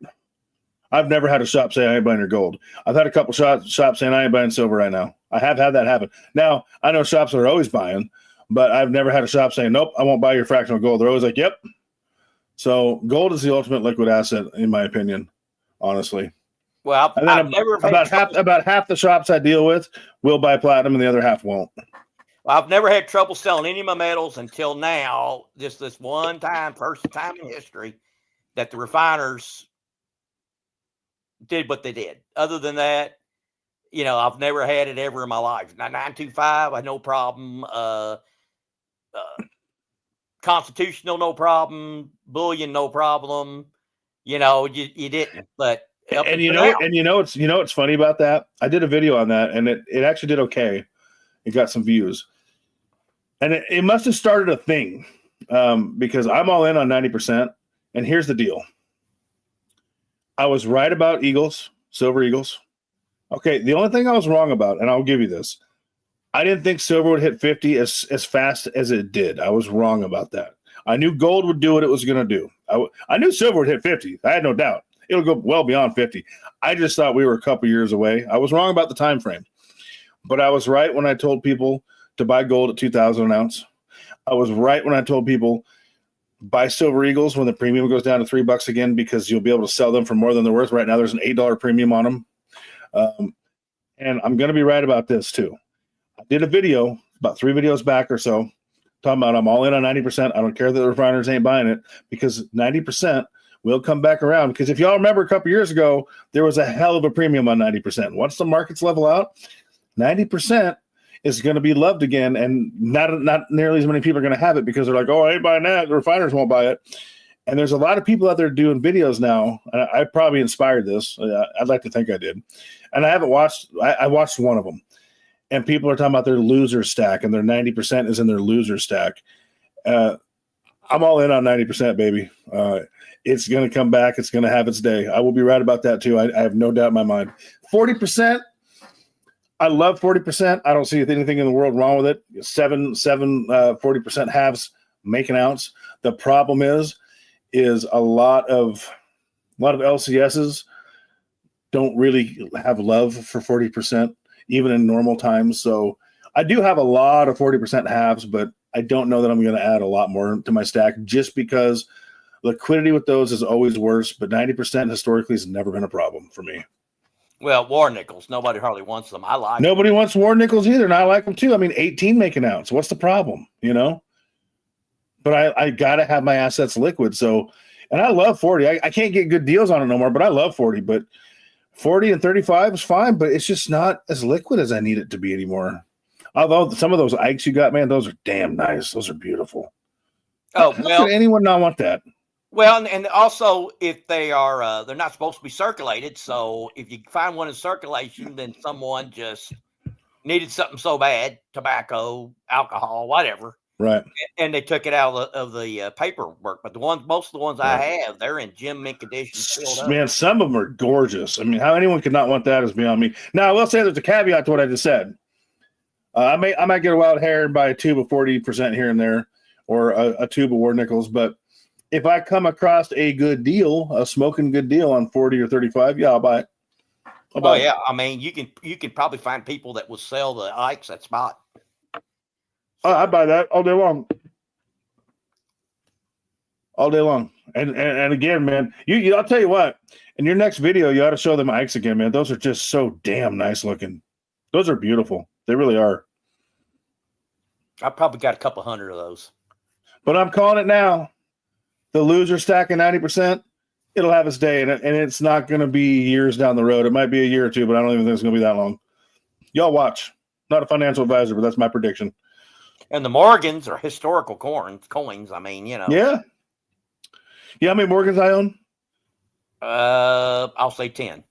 I own one, and Cigar sent it to me. I only own one. Man, I'll tell you why I don't like Morgans and why I don't like peace dollars. That much. No, it's hard to find them in good shape. I think they're cool. They're odd weights and odd purities, so it's hard for me to calculate what I have. What I do have is I have Morgan 1 ounce 999 rounds, and I have peace dollar 999 1 ounce rounds because I think they're beautiful pieces. It's just they're odd weights. That I don't know, but I do like them. But I only have one. I have one Morgan, maybe two, but I think I have one. Now, if I come across a Morgan for a good deal, am I buying it? Hell yes. I don't have no barbers. I'd like some barbers, but man, those are hard to find in good shape too. And that's true. Fake Morgans are a thing, and that's crazy. Right. That's the good thing about silver dimes. I've never seen a fake one. So I've seen one. Huh. I've seen one at the old coin shop I won't do business with no more. I'm pretty sure that's where I saw it. Well, the halves, the halves. That's crazy. There's a lot of fake halves. There's a lot of the dollars fake. Yep. I have not personally come across a dime or quarter. It's fake, but I think I seen one dime that was in the bin at Numbnuts' shop because he always had, he had trays and trays of Constitutional. I really miss going to that shop, but I'll never give him a dime again because he screwed me. He picked the scumbag over me, but that's all I'm gonna say. I have 4 farmers up here in Wisconsin, cheese country, that are ready and raring to barter for 90% for crops. See, that's good, man, because a lot of farmers won't do that anymore. So that's good that you have that. A lot will. But don't. Oh China, yeah, I wouldn't buy from Jay. I don't buy Chinese silver, Judith and Dan. No sir. I won't either. The only way I would buy a Panda is if it's graded and it's a good grader. It's like NGC. Then I figure it's legit. Other than that, I like Pandas, but I wouldn't buy the ones that ain't a full ounce. I'd buy one from like Hero because I know it's real. They're going to verify it, or MoneyMetals or whatever. But I always heard that China had one of our machines that made the silver dollars. That they have one of the actual old machines. I don't know about that. I'll tell you what, though. I will tell you guys this, and I'm not saying it hasn't happened. I have seen I've never seen silver trick the Sigma metalytics, fake silver, but I have seen a fake buffalo that was tungsten actually trick the Sigma. I've seen that once. You would think that silver would be easier to counterfeit with the machine than gold, but I don't think that's the case. Isn't that crazy? Well, I've gotten fake Morgans that weigh just like the real Morgan, look like a real Morgan. Yes. So, I've seen videos that guys have done about that. It's crazy. In fact, okay, so you know that that pinger thing with the little wood thing, the coin pinger? I got one of them. It comes with a fake Liberty 50-cent piece. Yeah, half. Yeah. I'll be damned if that son of a bitch don't look real. It looks real. I would go to a coin shop. It don't sound real. And I always like to play with my 90% and stack it on top of each other and shuffle it and hear it make that beautiful sound. But if I didn't do that, you could have handed me that and I'd never know the difference if I didn't put some noise to it. It's amazing how real that damn thing looks. You can't use that for dimes. Yeah, that's true. You can drop a dime and it should make the right sound. Yeah, or you can take a stack of dimes and shuffle them on top of each other like I do with quarters, and they make that sound. It's harder with dimes though than it is with quarters and bigger. They always have that sound. Easy to hear. But nobody probably checks dimes. They don't probably test them. They just assume they're silver. Right. I think that's true. Just like if I was going to counterfeit currency, which I would not do, and I could get the paper cheap, I'd do $1 bills. Ain't nobody checking those. If I get the paper cheap enough, hell yes. If I was going to do that. Same thing with dimes, same idea. Spend $1 bills like I'm a stripper all day long around town, No one's going to question it. I don't know if you can do it cost effectively or not. Same thing with a dime, but who knows? I saw where they've talked about Canadian silver. Well, on the auctions, you can get that below spot. I sent you a Canadian dime, didn't I? Yeah, you did. Yeah, because it was. I get that. I can figure out how much I got, and I can on auctions. I can get that for less than spot sometimes. So people, tell you what, if you've got how many 80% Canadian dimes you got? Oh Lord, quite a few. I mean, I don't know. I don't have a count in my head. I don't know. What's the math on that? How many make an ounce? Because 90% is $1.40 face. What is it for 80 again? I'd have to refigure all that and figure it. I don't know. Maybe someone in the chat can answer it.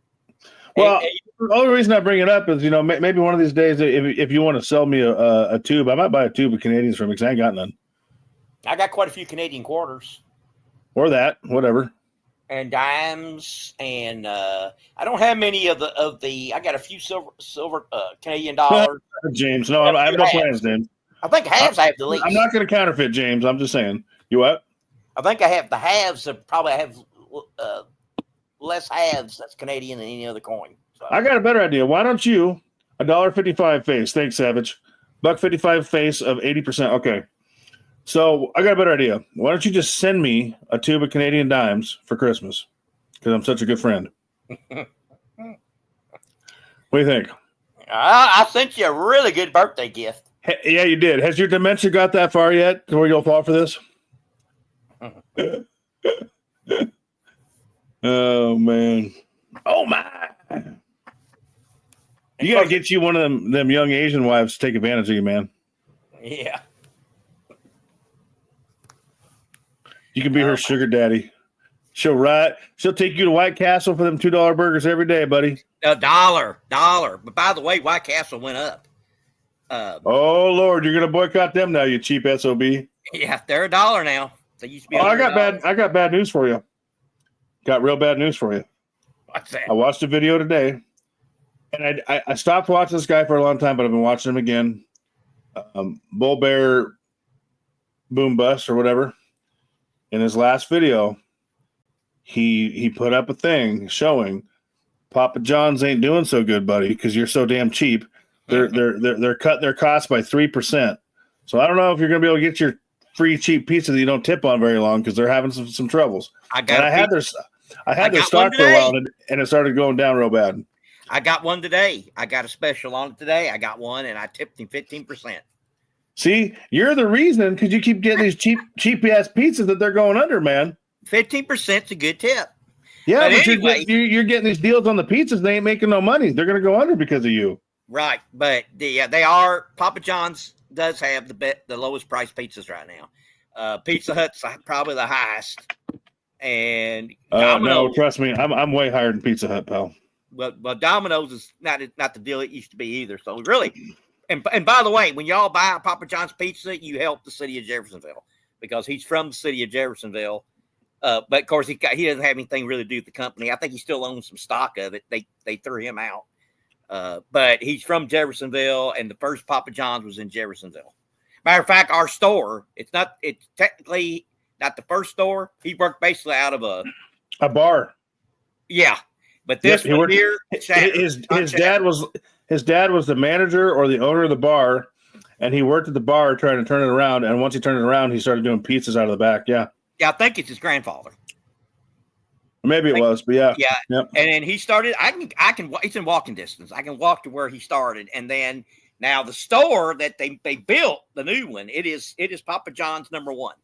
We are the #1 store. In other words, store #1.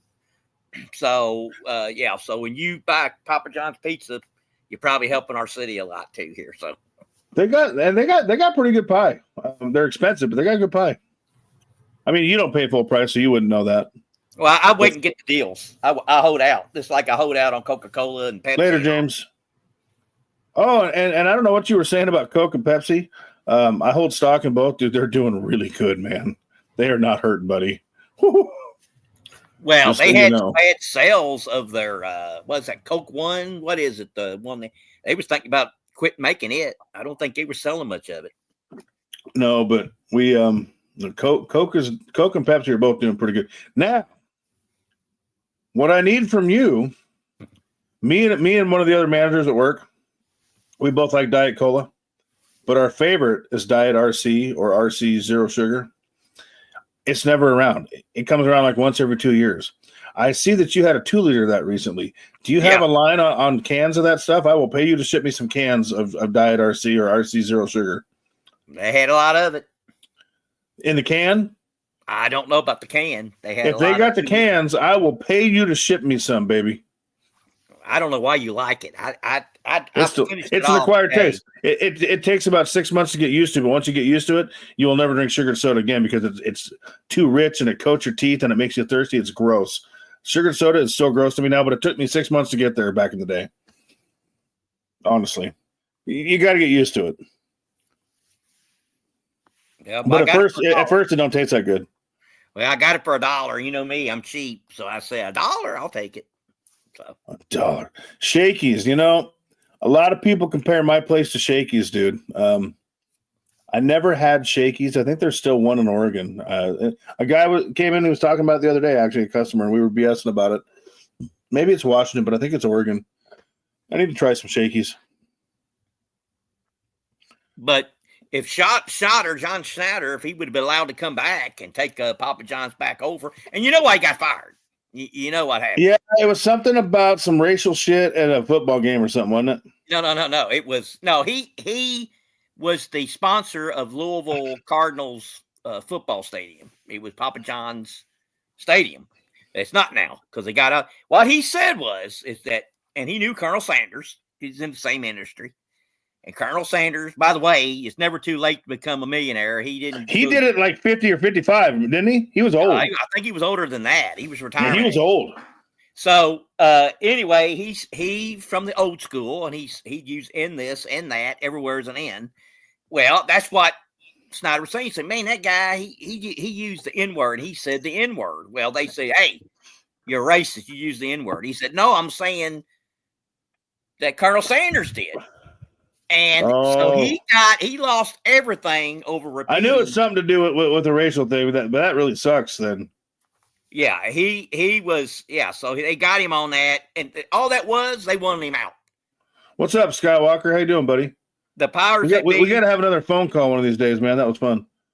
The powers that be wanted him out, and so they could take the company over. That's all it was about, and they used that as an excuse to do it. And that don't surprise me because it goes back to what we were talking about earlier. If you have any kind of net worth whatsoever, it's best that people don't know because they always expect something from you. They're always trying to get one over. Not everybody, but a lot of people try to get one over on you, and it's kind of hard to tell who actually gives a damn about you, I suppose.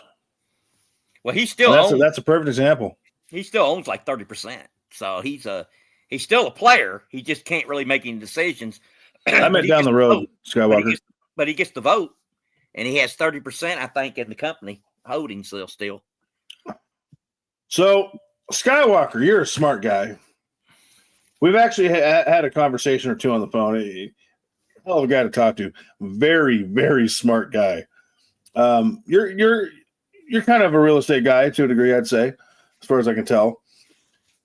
Number one, what do you think of the increase in mortgage defaults? Because they're starting to really go up. So are autos are really going up. And number two, what do you think of the 50-year mortgage proposal? Good or bad? I think it's terrible. Debt till the end of time. And number three, are you doing anything to potentially take advantage of that situation should it happen? Because I sure am. Just wanted to pick your brain. He's a smart guy, actually. If y'all don't know, now you know. So I just kind of wanted to get his take. And then Savage, are you still here? Well, he figured up the Canadian. Yeah, $1.55. Yeah, so he probably. I assume that's true for dimes, quarters, same as us, right? It's right. Gotta be. So it's gotta be. It's gotta be. 155 equivalent, like we are the $1.40 equivalent. The only downside to that is it's kind of hard to get $1.55 out of dimes. You get $1.50 or $1.60. So the shop will screw you when you go to sell it, probably, but whatever. You put it in a video, your big news, right? It's not a secret. You want to tell people about your exciting news in case they don't know in the chat, man? Pretty sure you put it in a video, so I'm not outing nothing. You had a pretty life-changing experience, which is cool. By the way, we still got to do that live that you talked about when we were on the phone the other day. We got to schedule something, man. That'll be fun. I'm off Wednesday, Thursday this week. Wednesday I'm going to work all day on my side gig, and then Thursday I'm going to go blasting. Some buddies want to go shooting. Yes, you big goof. He's anchoring you. 50 years is an imprisonment. I agree. Yep. Retired car dealer. I am personally hedging myself in the stock market for defaults. I'm not going to disclose the funds, more one than the other, but I'm playing both sides. I'm playing the mortgage-backed security side, and I'm also playing the default side. And I'm starting to see a shift in how things are performing. The default side is starting to outperform the mortgage-backed security side, which is what I expected. So I'm going to put a lot of money in there. I'm going to pull the Michael Berry as much as I can. He finally purchased his house with 10 acres, and he's got his dream property. Yes, he did. Isn't that amazing, y'all? Good job, Savage. You needed out of that hellhole. Now I guess it's my turn. But he's still in California? Yeah. I know. Baby steps, man. Well, one thing, he's going to be getting rid of the governor here soon. So yeah, he'll be our president with any bad luck. I hope. Man, I'm scared of that, dude. That guy is a nightmare. Savage might vote for him to be president to get rid of him. Just to get him out of California. No, don't ever come back, man. I can't stand Newsom. I mean, J-Lo loves him because he's a socialist commie bastard, but oh, man, I can't stand that son of a bitch. Hate him. I just don't like AOC either, but she's hot. I don't think he's going to get it. I don't. I don't know, man. The final three, I don't think he'll get it. People are pretty dumb, man. I don't know. Oh, you don't think he'll get the nomination? No. Who do you think is going to get it? And he won't. He's too arrogant to take VP. So he first of all, who's going to get the conservative nomination? Because there will be no third term. That's not going to happen. Constitutionally, it can't happen. So forget that. So who's going to get the Republican nomination, and who do you think is going to get the libtard nomination? Okay, I think it comes down to two people. And it depends on the party how they want to go. If they want to go with a moderate, it's pretty damn early to tell at this point, so I have no prediction. Just so you know. Well, if they go moderate, which is a smart move because they'll win, that's the Kentucky governor Beshear. And if they go to the left, I think AOC's got a great chance, unless she takes over. If she takes on Schumer, she might want that and get that spot. But she's good to look at, but she's painful to hear talk, and her policies would be a wreck. Oh my God, no! No. Yeah, I think it could be. I think AOC could be, because look what the young people want. What do the young people want? They love her. They want their college loans forgiven. She'll promise. And so that's a big strength there. And every year, the younger group they're more power voting. I forget, I did a video on that, how many million it is that were eligible. I mean, it's a phenomenal amount. They didn't vote. A lot of them didn't vote, but if they did, it's phenomenal numbers. I mean, that they'll be able to, they can make the difference if they all voted. So I really think AOC, with being so popular amongst the younger people, I think that she would have a chance at it. But then if they want to go moderate, Beshear, if he gets the nomination, he's going to win the election, because. See, I don't disagree with you about AOC and the young people. I mean, it doesn't mean I want it, but I think that's an angle that is possible. Oh God. But now Beshear would be more like Clinton. And Clinton's economy was good. Economically, I hate to say it because he was a liberal. He was pretty good economically, yeah. I hate to admit it. Skywalker, so what you just said, did you know what they're saying right now is that car repos are just up over 2 million for the year, and they're projected to hit 3 million by year's end? Oh, my. So, okay. 2016, I was the biggest Trump guy ever. I got a Power Stroke diesel. I literally looked for a cam sensor to make it. No, a cam sensor to make it idle. Trump. I'm not kidding you. Okay. And then he kind of dipped with my guns. I'm like, well, whatever. I voted for him again in 2020 because I just hate Joe that much. But I didn't fully trust him. And now I hate a lot of what he does, but I love a lot of what he does too. So I definitely don't hate him. I'm kind of torn. It's like, man, you did something really dick brain here, but God, this was great. Great job. And I got none of that with Joe for the most part. So my point in telling you all this is that clearly the 2020 election was fraudulent. I saw it with my own eyes. They stopped counting, and the next day they found all these votes for that idiot. I don't buy it. The only reason I bring this up is because of that young vote. The only person I think could have legitimately beat Trump in 2016, and thank God he wasn't the nominee, I think they would have eaten Bernie up, man. I think they'd love the young college kids love that idiot, and I pray he never gets the nomination because people love that guy, and that guy scares me. He's too old. I think he's the only one that could have beat Trump in 2016 just because the young people are that stupid. I really think I think he's the only one that had a chance. Well, Trump had a good first term. He did, and I hope that's except for the guns. And I hope that's not the same thing with AOC, that she gets the nomination and she gets a young vote because they're that stupid. Because, dude, that's scary. That is scary, dude. Oh, no. Well, I don't think it's going to be an older person that gets it this time. I really do. I don't think it's going to be – whoever gets it, they're going to be under 70. Okay, so – and I firmly believe this. Due to what I see now and what I saw last presidency with Biden – no politicians over 60. I'm sorry, done. So they should be at least 40 and no older than 60 when they take office. I think that's a fair standard because you never know when mental decline is going to start. And anybody under 40 in this day and age ain't smart enough to be president because they don't know economics. Well, but you can just tell by looking. Trump 1, Trump 2. There's a big difference there. He was sharper. There is. He was a lot sharper. Trump 1. Yeah, and he was younger. I mean, he was what? So he's 78 now. That was what, 8 years ago, right?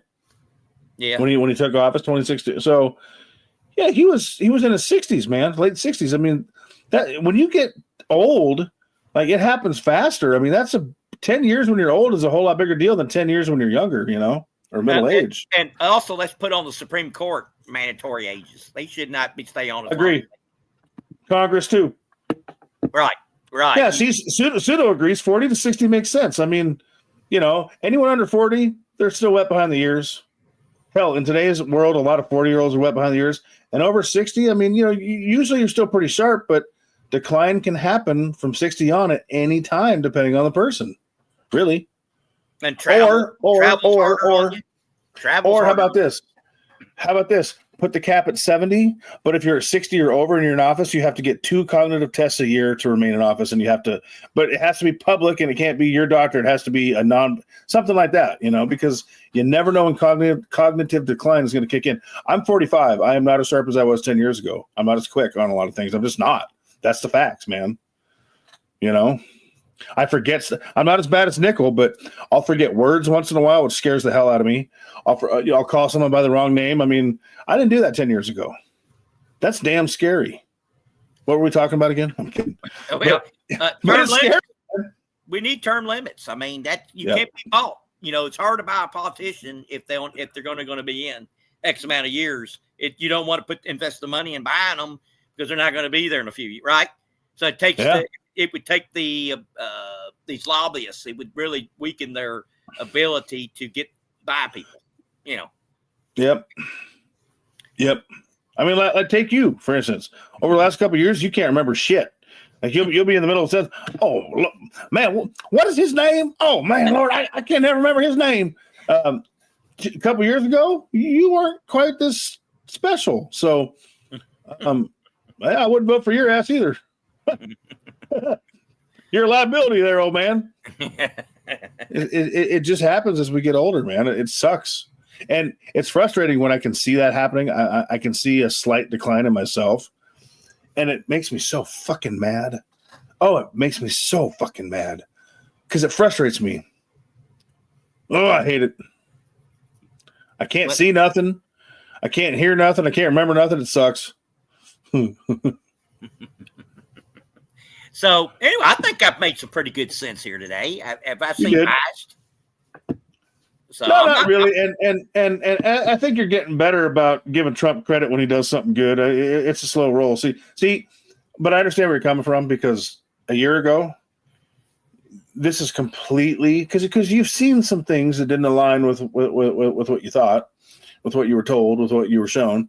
I mean, I saw it because of the gun thing, but I'm very sensitive to that. I was like, well, if you lied about that, what else are you going to lie about? So I saw it a long time. I've had a long time to adjust, be like, you're kind of a liar too. But for you, it unfolded a lot more recently. So you're still processing it. I think you watch too many libtards with frosted hair on these videos. I think you've gone too far that way as far as listening to them too much. Some of them do make sense, but the problem with that is they only make sense because they have an agenda, and their agenda is not good. Well, so, if you want to watch a good one, watch him. Secular, it's something secular, something. Watch him, and I knew I had to watch him because I knew after the eight libs crossed over to open the government again, I knew he was going to go ballistic, and he goes nuts, and it's comical. I like it. It's funny. And I know you're not an Owens fan. But I've long been an Owens fan and an MTG fan. And what I like about them is that they're very conservative minded, but even they can see the bullshit. Whereas you got all these liberals that you tend to put on your little videos and they're never going to see, they're always going to call bullshit no matter what. I like someone that says, hey, I'm on this side of the party, but I don't align with this side or the other. I feel that gives more clarity, or more validity in that opinion. Because the left is always going to be the left. When you have people on the right, they're like, yeah, I'm conservative, but I don't align with this. That's who I want to watch. That because I really like seeing that. I do the opposite. When there's a Republican in, I like to watch the left more to see how they're reacting, and then say, they got a point there. It's somewhere in between. When the left in, I watch the right because I'm independent. I watch the right, hear what they got to say. I say, they could be right about that. So Skywalker, you got to watch my video I did like 3 hours ago. I talked about that. You're totally right. Did you see what he said, brother? I disagree with Trump on lowering the Fed rate. It is destroying the purchasing power of the dollar. Yeah. Well, we need to raise rates. We need to tighten because inflation is a problem, and he's putting so much damn pressure on Powell, and Powell's going to do it because he feels Trump is wrong on the Fed, dude. I agree with you 100%. It needs to be raised, tighten, don't loosen. Oh, I will make this prediction. For God's sake, gold is over $4,000 an ounce. I mean, that should be a cue for them. Silver's over 50. Hello. Yeah, and if they allow it, gold make it to 8,000 before it's over. But I'm going to say that Trump's going to get his guy in, and he's going to lower the interest rates to 0. That's what's going to happen because Trump wants 0, because it does stimulate some type of reaction, but it does create inflation. But he's going to get it to 0. That's what Trump wants. I mean, that's okay. Now I'm going to give you a little insight from a guy who's very good at trading stocks, and that's me. Do you know what you do when that happens? It's not ideal for the economy, but do you know how you take advantage of that situation? You buy assets in the market, and here's why. Because what happens is all that liquidity, all that money, all that leverage gets put into the market. Well, not all, but a lot of it, right? Because money is quote unquote free again. Money is abundant again, and asset prices get extremely inflated. And if you ride that train up, you can make, yes, sure, the stock market's fake and it's rigged, but the profits are real. That's how you make money when they do that with rates. So if they do, if he gets his guy in, Powell leaves, he doesn't get reassigned. He won't get he's not going to get renewed, so to speak, reappointed. He gets his guy in, he gets it to 0. You see gold at 8,000. You know, here's the funny thing about that. And I talked about this in my video because I talked about the Fed in my last video a couple hours back. I can't predict this as accurately as I could have a year ago, and here's why. Metals, the fact that they have the interest rate hasn't been lowered in a long time until recently, and metals did what they've done and have gone as high as they have, that shouldn't have really happened, considering. So the fact that they reacted as good as they did, scares me on how much better they're going to react when they lower the rate. But things are so out of alignment right now that in theory, yes, to answer your question, yes. But in theory, things are going up when they shouldn't. Does that mean they're going to go up tenfold when they should? I don't know. I mean, it's a weird market right now. Well, things have behaved very oddly. Initially, whenever they lower the rates, gold and metals for 2 or 3 days always go way down. And then they come flying right back. It always happens. Yeah. And that's people adjusting to it, and but yeah, if they go to 0, if they'll allow it. I don't know what the number is until they try to, remember nickel got to 50? Well, nickel got to 50 in like 2 weeks, and they froze the market on nickel. But so think about this too.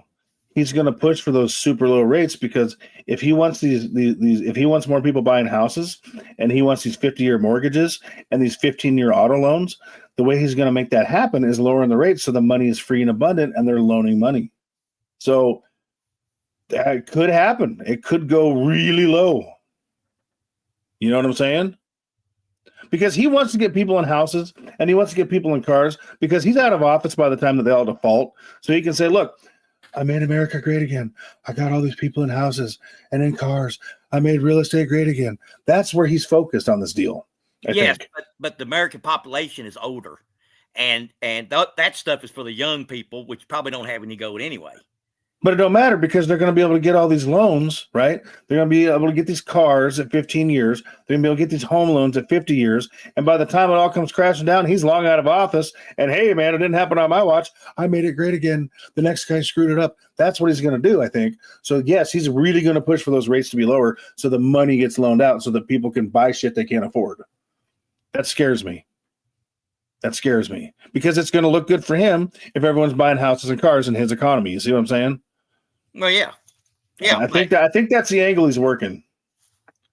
And yes, he wants to borrow more money, and he wants people to borrow more money. You're right, Scott Walker. But I still think people are going to keep their metals for the most part because still all the uncertainty involved. Especially, of course, because we're old, but the young people ain't got no metals, and the young people are gonna see all this free money, dude, and all these loans, these buy now pay never loans, and they're gonna eat it up, baby. They're gonna eat it up, man. They're gonna, I can get this brand new Mercedes, and I can get this 3-bedroom house because all the money's free and the banks are a lot of money.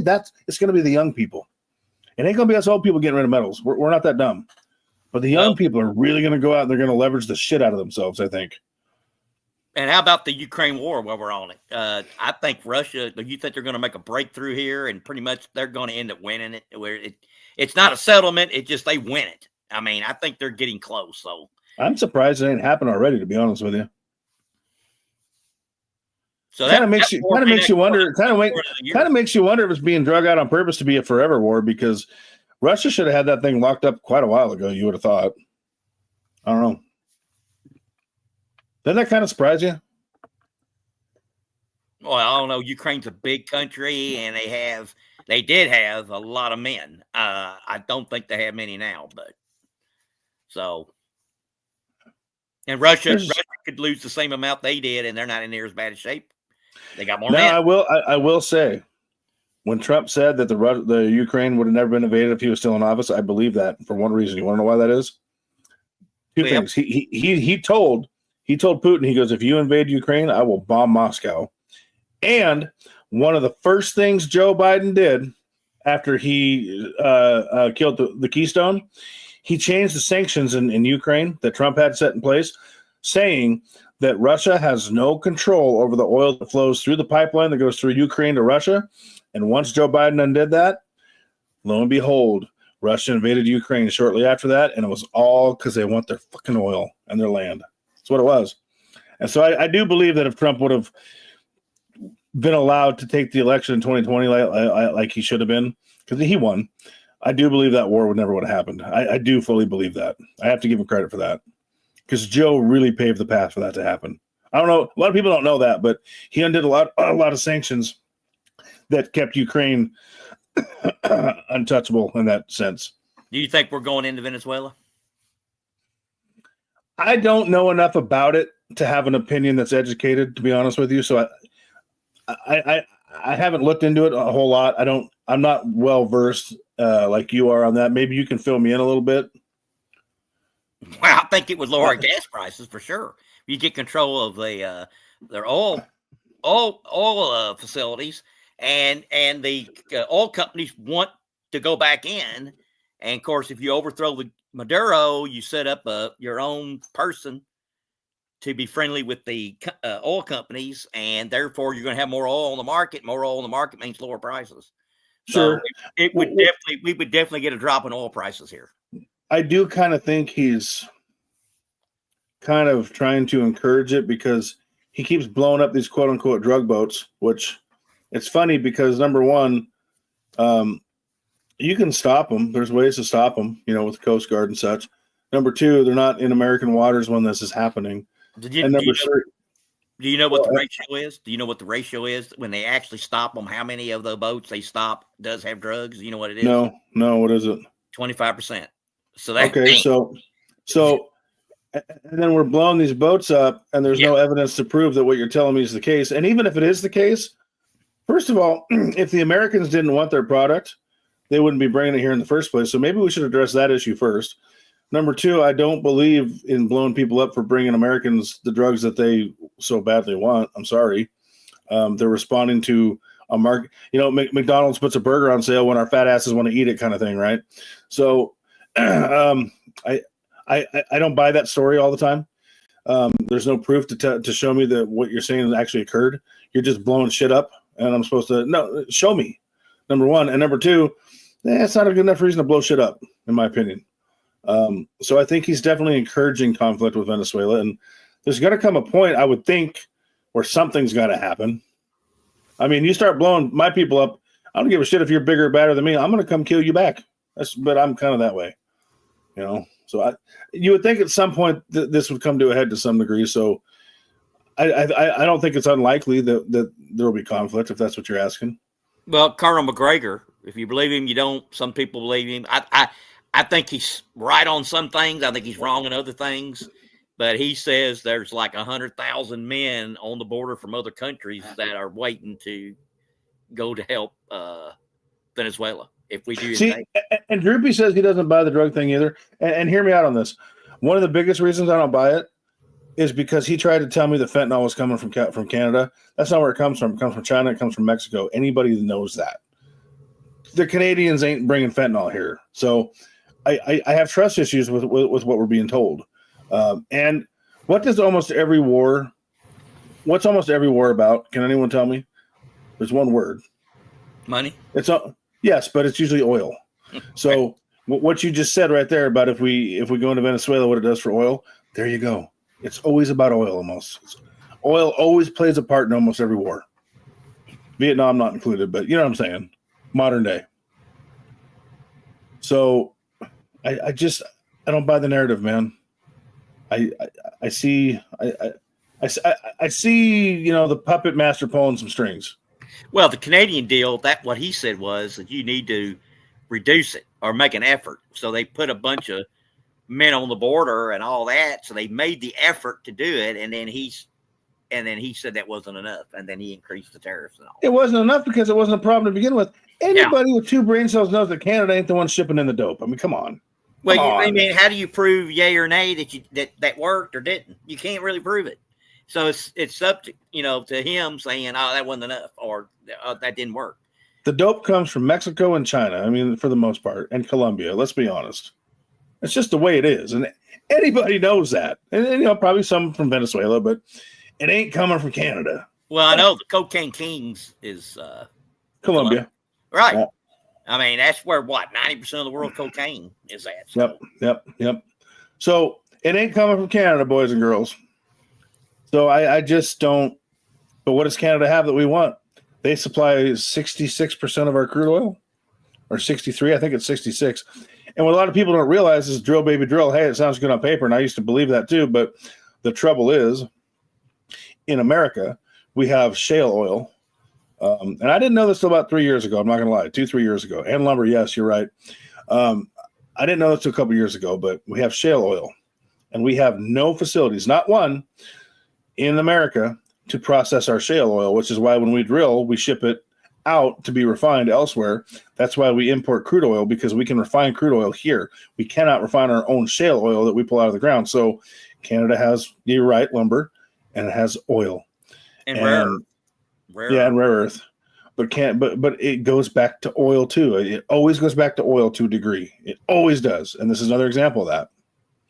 I don't know if they still have a lot of nickel. They used to have a lot of nickel. That's why all their coins are nickel, because they had a lot of nickel at one time. I'm sure that there are labs in every country. Don't get me wrong, but the majority of it ain't coming from Canada, man. Ain't coming from Canada, eh? No, it's just, yeah, that's right, Skywalker. Big oil will never go anywhere, not in our lifetimes. It's too profitable. It just is. It just, I mean, yeah. And we get a bunch of parts for our cars from Canada. So I'll tell you what I would have done, me being me. If I was Canada when all this tariff talk started, I would have said, okay, we're just up here being these peaceful little simpy French Canadian people that don't like war because we're wussies, which is fine. No offense, Canadians. Not all of you are like that. There's some badasses up there, but Canada's a pretty neutral country.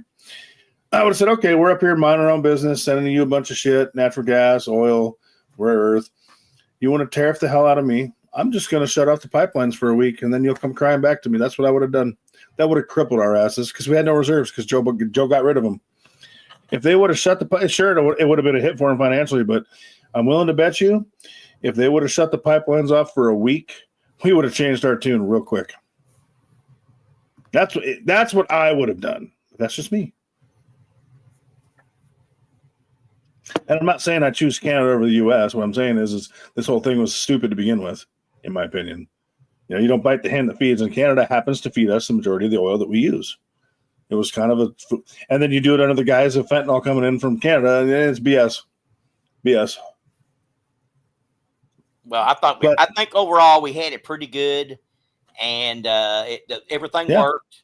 And we are the reserve currency, so I think we have to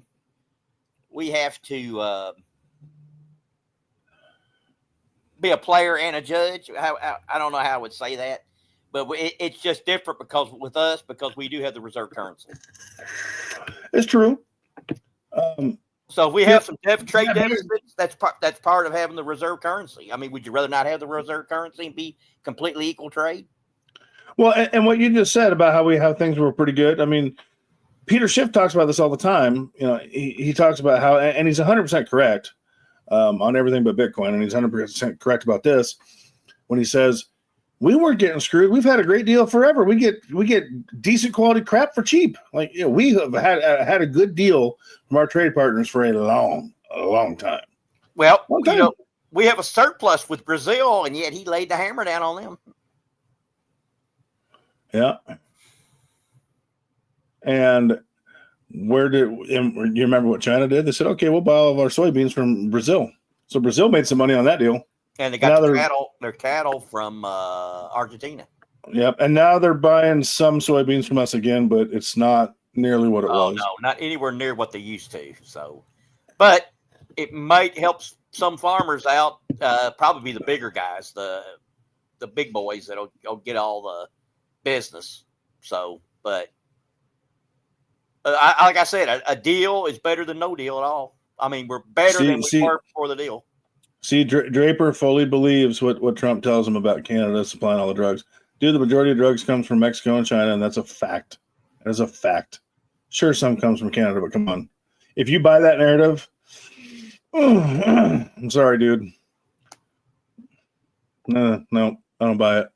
And Skywalker brings up a good point. Who's buying our debt right now? Oh, we are, because nobody wants it. Well, Droopy Dog, I do. He don't. I can answer that for you. No, I did not say that. What I think about Bitcoin is that Peter Schiff was wrong when he said it was never going to amount to nothing. He's been saying that since day one. He's been wrong. I hold very little Bitcoin now. I have less than $1,000. Okay, but at one time I had about 20 grand in there, and I'll tell you, I took a lot of profits and bought a lot of free metal with those profits.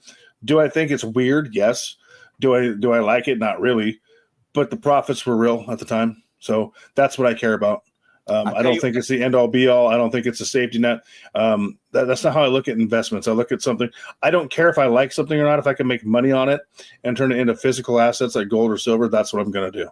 Well, that's how I look at things. If I had 10,000 in Bitcoin, I could never sleep. I would never sleep again. I would not be. I would not feel confident that my money's there. I just would think it. I don't trust it. And see, Bitcoin and cryptos overall, they're the biggest Ponzi in a way because it's a pump and dump, right? So when everyone buys in, it goes up, but you got to be Johnny on the spot and dump it before everybody else figures it out and dumps it. And metals like that too, and stocks are like that, but not nearly as manipulated. So crypto's a dangerous game, but I'd be lying to you if I told you I didn't get a shitload of free metals investing in Bitcoin, because I did, and cheap. It doesn't mean I like it. Is there anything traded in the U.S. that is really free market economy anymore? Yeah, I don't. Nothing that comes to mind. No. And again, I mean, I've said it before. I think we should be free trade across the board. I think tariffs between countries should not be a thing. Period. End. Free trade, capitalism. That's the way to go, baby. Well, it's not a perfect system, but it's the best thing that we have. You know? Yeah. And it's like this healthcare stuff, okay? This Obamacare. Do I like it? No. I think it's terrible. I think that it made everything for me higher. So I didn't like it. It made everything for everybody higher. We were promised that we could keep the same doctor, and so many people then, after they passed it before they read it, and you can't keep your doctor. All the stuff was promised that we didn't get. But it is a system that is not good, but it's somewhat working, I guess. But see, we didn't need it, and here's why. Because pretty much every state had welfare insurance. Like here, we have Oregon Health Plan. That's welfare insurance for the losers that don't go to work. It's government assisted. California, it's called CalMed. Pretty much every state has welfare insurance, which is what I call it. So, did we need to federalize it? No. It made everything worse. But to do away with it without another plan, it's not a good idea either. We have another plan. We have state welfare insurance. We do. Or what is it in Indiana? Hoosier Med. I mean, pretty much most states, if not all, have welfare health insurance, and it's pretty easy to get. So why do we got to federalize it? Obama. One of the first things Trump did in 2016 was he did away with the penalty on Obamacare. I fully agreed with that. He should have done away with the whole damn thing, but I agreed with that. If you don't have it, if you're too poor to afford insurance, we're going to fine you. I mean, what the hell is that? Remember that? You know who's safe? I know that was crazy. That's free America. And same thing with car insurance. You're forced to do that. I'm not always on board on that either. But, I am because if you hit me, I want you to fix me in my car. I can deal with car insurance. I can.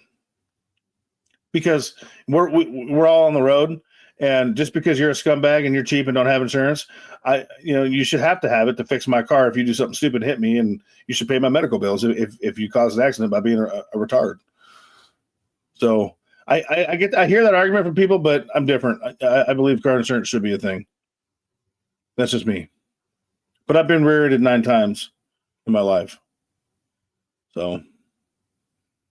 I mean, don't you think if you hit somebody, you should have to pay to make it right? If it's your fault. If it's determined that a certain person caused the accident, yeah, they're responsible. They're financially responsible. Yeah. And how many people got the money to do it on their own without an insurance plan? None. You, me, but how many people? Overall, not that many. Yep, but a lot of people have canceled it because everything's so high. So chances are, if you get hit, the person's probably not going to have it. Well, and that's part of why our premiums are so high for uninsured motorists, but, what are you going to do? Nothing's perfect. But I think people going down the road should be legally required to have insurance. 100%. I mean, I got 2 rigs, and I've got well over this. I don't have full coverage, but I got well over the state minimum. I'm paying $93 a month for 2 cars. I mean, that ain't that bad. Come on. Ain't that bad. I don't know. Sorry, I'm reading the chat. What did Obama do you liked? I forget, because I know there's something, because he did one thing I liked. The rest of it was garbage. Well, the only thing I liked that Obama did, it was 2 things. I will give him credit when he took over for W. Bush, which I did not like. I did not vote. I didn't either. Never voted for him. I reluctantly voted for his dad the second time. Not true, Gerald, and I'll prove you wrong. The 2 things I give him credit for: he stopped us from having like a Great Depression. What? He stopped us from having a Great Depression when he took over. Oh, the 2008 thing. Yeah, I think that was more the Fed, but okay. Okay, and then the second thing I think he did is he wanted to start normal relations with Cuba, and I agreed 100% with that. I really did. I can live with that. I'll give him that. I won't give him the depression thing because that was the Fed. Here's the other thing he did good, Gerald, and if you don't agree with this, then you belong in a home. And I don't know why he did this, and this is an actual fact. Obama made it so that you can carry a firearm in a national park. He is the one that did that. And now, being a libtard like he was and a socialist and wanting to come after my guns don't make no sense, but he did do that. And if you can't agree that that was a good thing, you got problems, my friend. And you can fact check it. It's a thing. So I'll give him credit for that. And and the Cuban thing, I agree with you. And that's about it. So why did he do that? Because the bears were attacking people or something? I think that was the reason, but that is not typical Democrat behavior. Yeah, usually they would want the person fed to them. They would think the bear had more rights. So and for a long time, like, you could go on the Yellowstone site and it would clearly say, I don't think it does anymore, but on the homepage it would say, due to the Obama administration, you can now carry a firearm in national parks. He did that, and I still can't figure out why. Honestly. Well, I don't understand why you can't have if you're licensed and concealed, you can't go into a federal post office with it. I just don't get it. I can. Okay, why? And I do now, because Federal Firearms Coalition, FPC, they took a case to federal court in Texas, and they said this is unconstitutional, blah blah blah, and they won. So if you are a member of the FPC, which I am, and I pay $3 a month, you are part of that lawsuit, and you can carry in a federal post office, and they cannot do shit to you about it. So I carry the post office all the time, and I will admit that right now. Well, I had my Chico. He was my weapon, and they would not let me come in there with him. So, ain't no Chihuahua weapon. A Chihuahua's a dog he was a lethal weapon, and they were scared to death of him. People, a little dog. He's an oversized rat with psychological problems that a gay man that's in the closet likes to own. That's what those dogs are, my friend. But man, they did not, especially Chihuahua. They should have said any dog but Chihuahua. But they didn't. I'll tell you something else Obama did, and this bothers me that black people don't see this, because I got a buddy of mine at work. He was in the Navy. He works hard. He's an investor. Second job, he's helping his son go through college. Hell of a guy. But he cuts Obama a lot of slack because he's black, and he's black.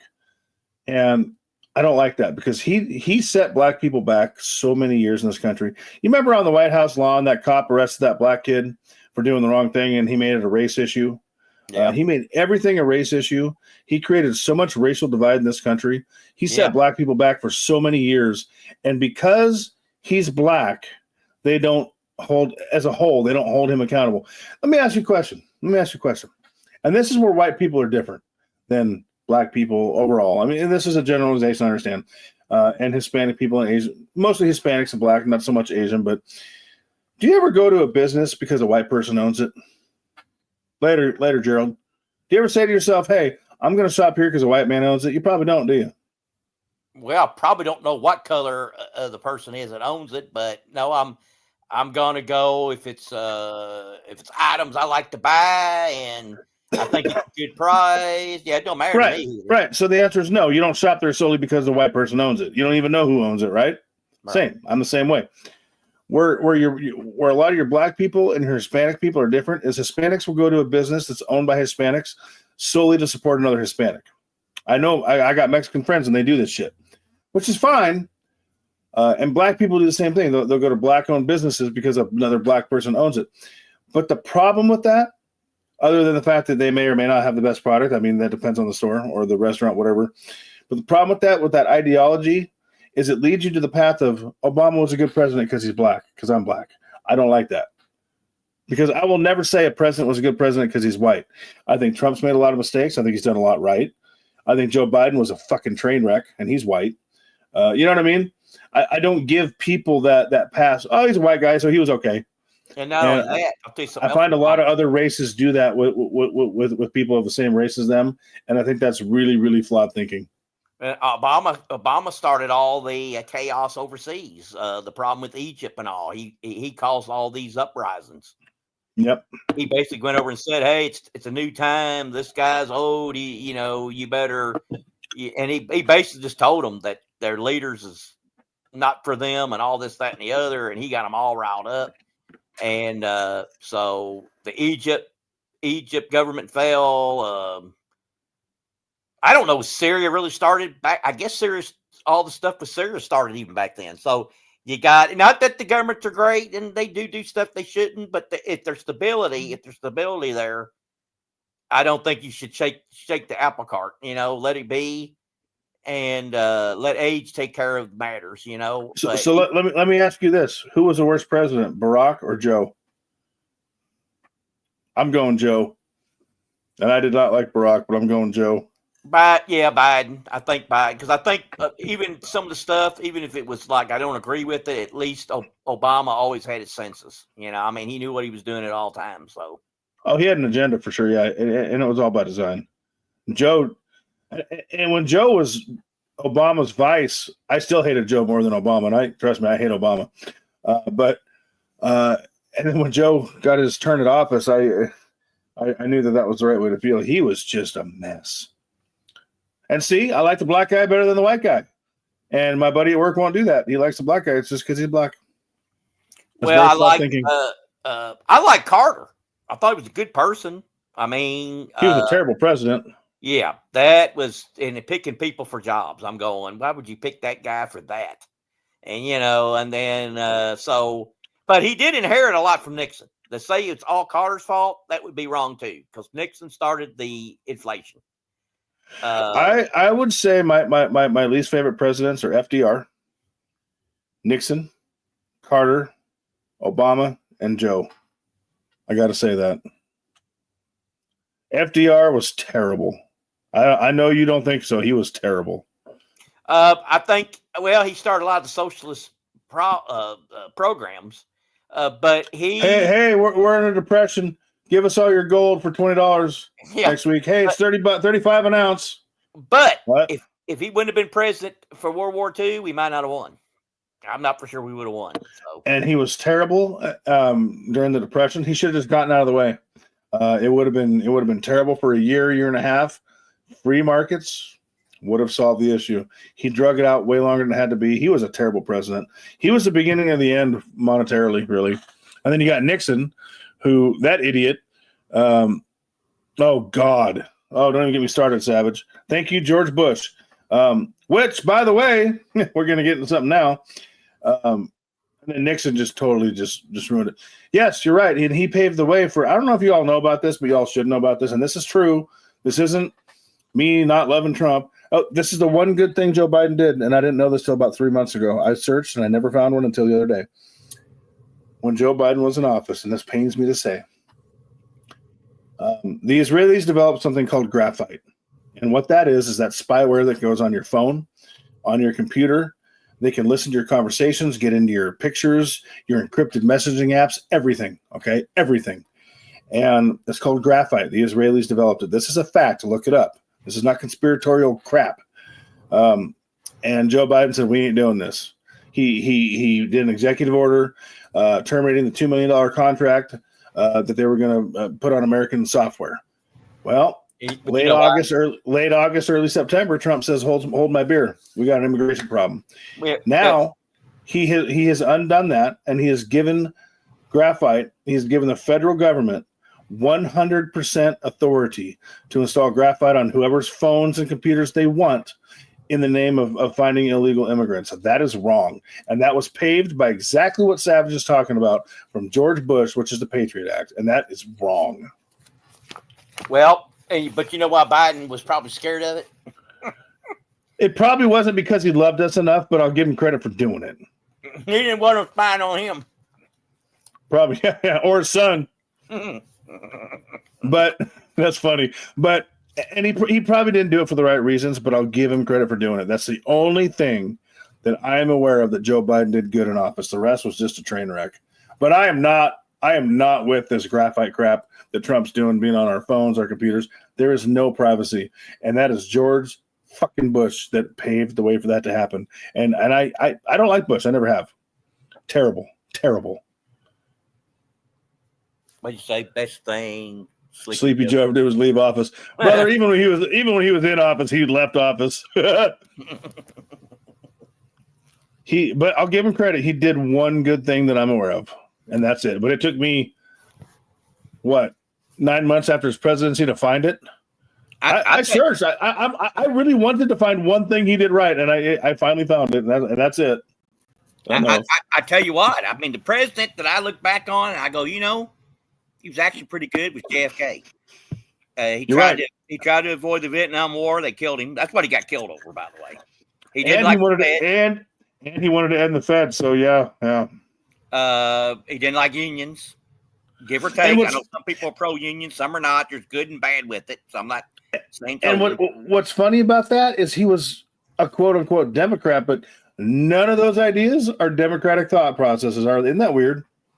Oh, he would have been, if he'd have lived, he would have become a Republican, I'm sure. 100%. Yep. So 100%. And then another evil one's LBJ, who was in on the killing of him because he wanted to be president. There's no doubt. So that could be. Yeah, I know, because if Kennedy would have got reelected, then his brother would have been the next one. So he said, man, I got to get rid of these Kennedys one way or the other. And if JFK goes, his brother goes. So he knew the only chance he had. And back then, you didn't live that long. He was getting up there at that time period. So he wanted to be president. So I definitely think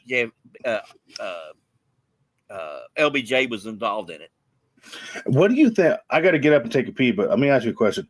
And I'm gonna set the thing down while I go pee. But what do you think about Hillary giving Trump praise for some of the stuff he's doing? Oh, that's weird. What is she praising him for? I don't remember.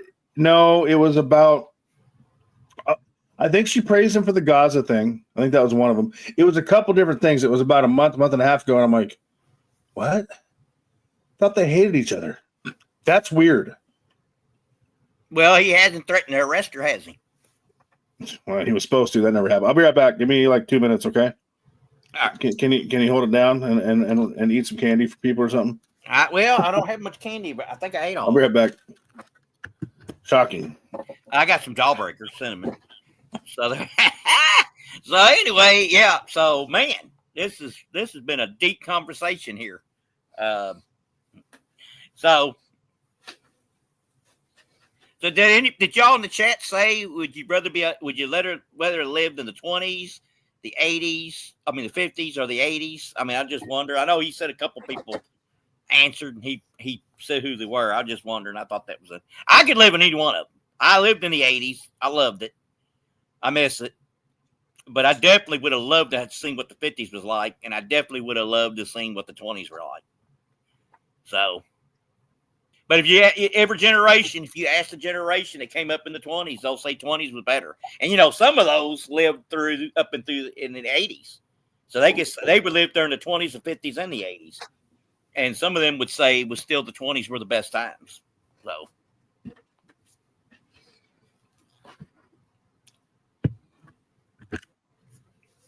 all right, what I miss?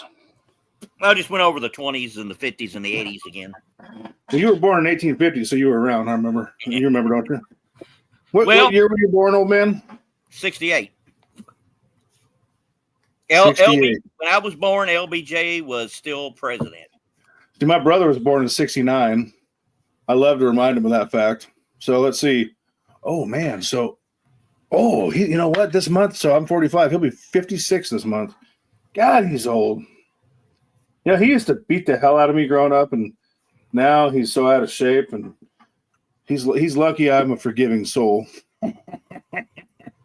We get along pretty good these days. But I'll tell you what, man, I went through it with him. Because, we're 10 years and 10 months apart, so he used to take advantage of me. Oh, Savage wants to live in the 20s. Wow. You should see the trucks they drove in the 20s, Savage. See that I pretty much I picked the 20s too. When I was asked that. Now there was no creature comforts like there was in the kind of the 50s and definitely the 80s, but I picked the 20s if I had the knowledge today that I had then, so I could make a shit ton of money in the stock market and get out before it all crashed and be rich. You were freer as an American in the 20s. That's not true.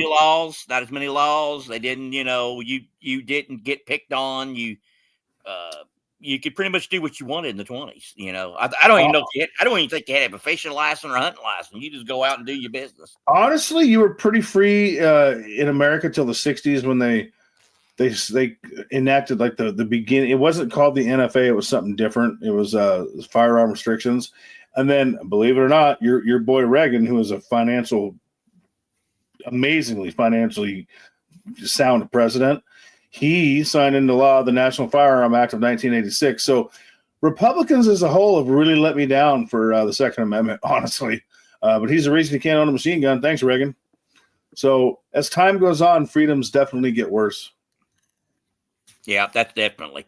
And if you look at the history of conservatives for the 2A, it's not what we're all taught that it is. It's they're actually. I figured this out. This is going to sound crazy, okay? I have in my life experienced more gun control with a conservative as a president than I have from a liberal president. I have. But where they get you, when a liberal is the president, they don't really do much to guns. I've noticed this. The governors of states in blue states do. But when a conservative is president, they tend to trample on my gun rights more, and the states still continue to do that. So it's a weird anomaly I've noticed, and that really bothers me because I'm pretty red-blooded conservative, and I'm real big on the 2A. And the fact that conservatives are not that pro 2A really, as far as presidents go, that troubles me greatly. Well, Obama did nothing to my guns. He enhanced my gun rights. Trump banned my bump stock. Reagan banned the machine guns. I mean, it's when you really stop. The only exception to that in my lifetime is Bill Clinton. He did give us the Brady ban, but that expired after 10 years, which I was not a fan of. But when you really break it down and you look at conservative presidents and how the Second Amendment's handled, it's not good, folks. The track record is not good. I don't think Bush did anything good or bad that I can recall. But now Savage wants to drive a wagon with horses. He's back in the 1850s. Okay, so, I don't know about all that. Of course, then you could just blast people in the street and it was fine, right? Yeah. Yeah. Yeah, I think more things were settled out of court than in. But of course, the system was bad, so if the court decided you were guilty, you always got hung. They hanged you every time, I think. But yeah, if we go forward, less freedom of speech. Think about it. Oh, yeah. Every generation has had less freedom of speech than the previous generation. All right, let's talk about that for a minute. Oh, All of us in here, all of us, I would say, are probably to the right. Am I correct? Put a 1 if you're more right than left. Please, God, let it all be ones. But I'm going to go out on a limb and say most of us here are definitely more right than left, including you, Rhino. Even though sometimes I wonder. But we always hate having our constitutional rights dumped on, right? We hate our freedom of speech. We hate our Second Amendment being dumped on, right? And the left did that to us, God, terribly when Biden was in office, right? Censorship was terrible. But then you take a guy like Jimmy Kimmel, okay? Remember that whole debacle where everyone wanted to cancel him, and actually what he said wasn't even that offensive. What he said was true. yeah. I didn't think he said anything wrong. He didn't. What he said was, and this is true, I watched the interview, he says when they asked Trump about the Charlie Kirk thing, he goes, we're fine. Look at my ballroom over here I'm building. That's what he said. Yeah. And he also said that the right was desperate to prove that it was a left-wing nut job that did the blasting, which he was dating the training, so I guess that's kind of true. But people lost their minds. And the FCC threatened to shut down the network if they didn't do something about Kimmel. Now, we cannot – constitutional rights don't go one way and not the other. Okay, that's the whole problem, where you can't say – now, it's not like the network chose to suspend Kimmel. The FCC threatened them. That's federal government getting involved. And freedom of speech is supposed to protect you from federal government, not private entities. So that was federally influenced. That's the problem I have. It's something to do with the sale. They were the network was gonna be sold or something, and they basically but the FCC was putting the pressure on. Right. So the federal government got involved with Kimmel's ability to have free speech. Now, I don't have to like what he said, but I want him to have the right to say it because I want the right to say what I want to say. So rights don't work that way. And I'm really disappointed in a lot of people like, yeah, we got to shut down the network and cancel Kimmel. That's not how that works. If he wants to say stupid shit, I want him to have that right because I want the right to say stupid shit. And I can't expect to have the right if I'm not going to protect the rights of other people. Just like Trump was talking about banning trannies from being able to buy guns because they're mentally unstable. Okay. How many people do y'all know that are on mental medication for depression or anxiety? Probably more people than not, because I know a lot of people. So how can I say you don't get to have guns just because you're a tranny, even though I don't agree with how you live your life because you're on mental drugs, but Joe over here, because he's a dude and he knows he's a dude, he's on mental drugs, he can have guns. I don't agree with that. The Constitution doesn't say everybody gets to have guns but trannies. That's not what it says. So I may not like how you live your life. I may not agree with it. That's between you and God, and I wouldn't want to be you. But I'm certainly not going to trample on your rights just because you live your life differently than me if you haven't done something to have your rights trampled on. So I think people really lose sight of that. Rights need to work both ways, even if I don't like the people they work for. That's all I got to say about that. And I think you're innocent until they can prove you guilty. Not that you're guilty so you can prove you're innocent, and that's what we got going too. I mean, it's bad that way. And now on Kimmel, I think he's an a-hole. I'll be honest with you. I don't like him. I agree with you. I don't like him, but he's got the right to say what he wants to say, and people don't have to watch. So I agree with you. You got that control on your TV. I don't like him. I think he's an a-hole. I mean, I don't think he's funny. I think that Trump gave him the best ratings he ever had that first show he came back. Man, he blew up after that. He blew up after that, dude, for sure. I think that backfired. I think that was what he wanted to have happen. I noticed that. What do you think about trainings? I don't like the other guy either. The guy that has half an ear can't wear a hat right or something. He can't wear hats because part of his ear has been up or something. Who? Covert. I'm not big on him either, but he's a little bit more funnier than Kimmel. But I'm not a big fan of him either. But I mean, I don't think he was done right. They forced him out too. And what do you think about the transsexual people not being able to buy guns? I mean, just because they're that way. I don't think that's right. Well, they tried to blame the transsexual on that shooting, and it didn't. That was no. Now hold on. His roommate was a transsexual. You know that, right? Yeah, but the roommate didn't shoot him though. No, but they were saying he had ties to that lifestyle, which probably means he was not conservative. He was probably raised by conservatives, but he was a college kid, man. He probably got radicalized and and liberalized. I mean, that's what happens in college. And he's dating a transsexual, so he's probably not a conservative. But that's just, but he knew all about guns, know. So he was a conservative once because he knew all about guns. Yeah, he had a conservative upbringing, but I've known a lot of kids at work that were very conservative, and then they go to college and they're just libtards. I'm like, oh god, it ruins a lot of kids. So that could have happened. I will say this, that my view of trainees is that they have a mental illness. That's how I view it. Yeah, gender dysphoria, but I don't think they should be killed for that. I don't think you beat them for that. I don't think that you do that. And so I don't agree with what they're doing, but at the same time, I kind of understand they got a mental problem. So right, but so do a lot of other people run around with guns that are on antidepressants and anxiety medication and schizophrenic medication. So we can't just take the trainees' guns because they're mental and not the other people's guns. That ain't right. That's my point. I don't think because you're trainee, you're violent. I just think they have a mental condition. They don't know what they are, or they're mixed up. Or I agree. I don't think it have any effect on what you would do with a gun. So I agree. And it don't mean I like how they live their lives. That's not what the Constitution's about. The Constitution's about, well, what's good for the goose is good for the gander, son. Less shutting us down even when they try to live more. Yeah, no, that's true. That's true. And I see the right trying to do that to the left now because we're in power, and that's what I don't agree with. It's got to be a fair playing field across the board. I mean, I don't like the left, but I want them to have the right to be idiots, I guess. Because I want the right to be an idiot. That's all I'm saying. Sorry, excuse me. That was rude. I should have muted the mic. That had to happen. It's 3:45. Don't hold me accountable for the burp. Oh, you got a Mastiff, Rhonda? Oh, that's a big Boo Bear. I want to wrestle with your Mastiff. I love big dogs. Nichols a small dog kind of guy. I think he's a little light in the sneakers, if you know what I mean. I'll tell you what, I'll take a little Chihuahua mean one any day over a bunch of bigger dogs. I'm a big dog kind of guy, but I also like women, so there's that. They don't eat much, and they're really good guard dogs. I mean, they let you know. I mean, he could hear down the block. I mean, someone was walking down the street corner on the corner. But he can't do nothing about it. Oh, people were scared to death of him. Big old football players were scared of him.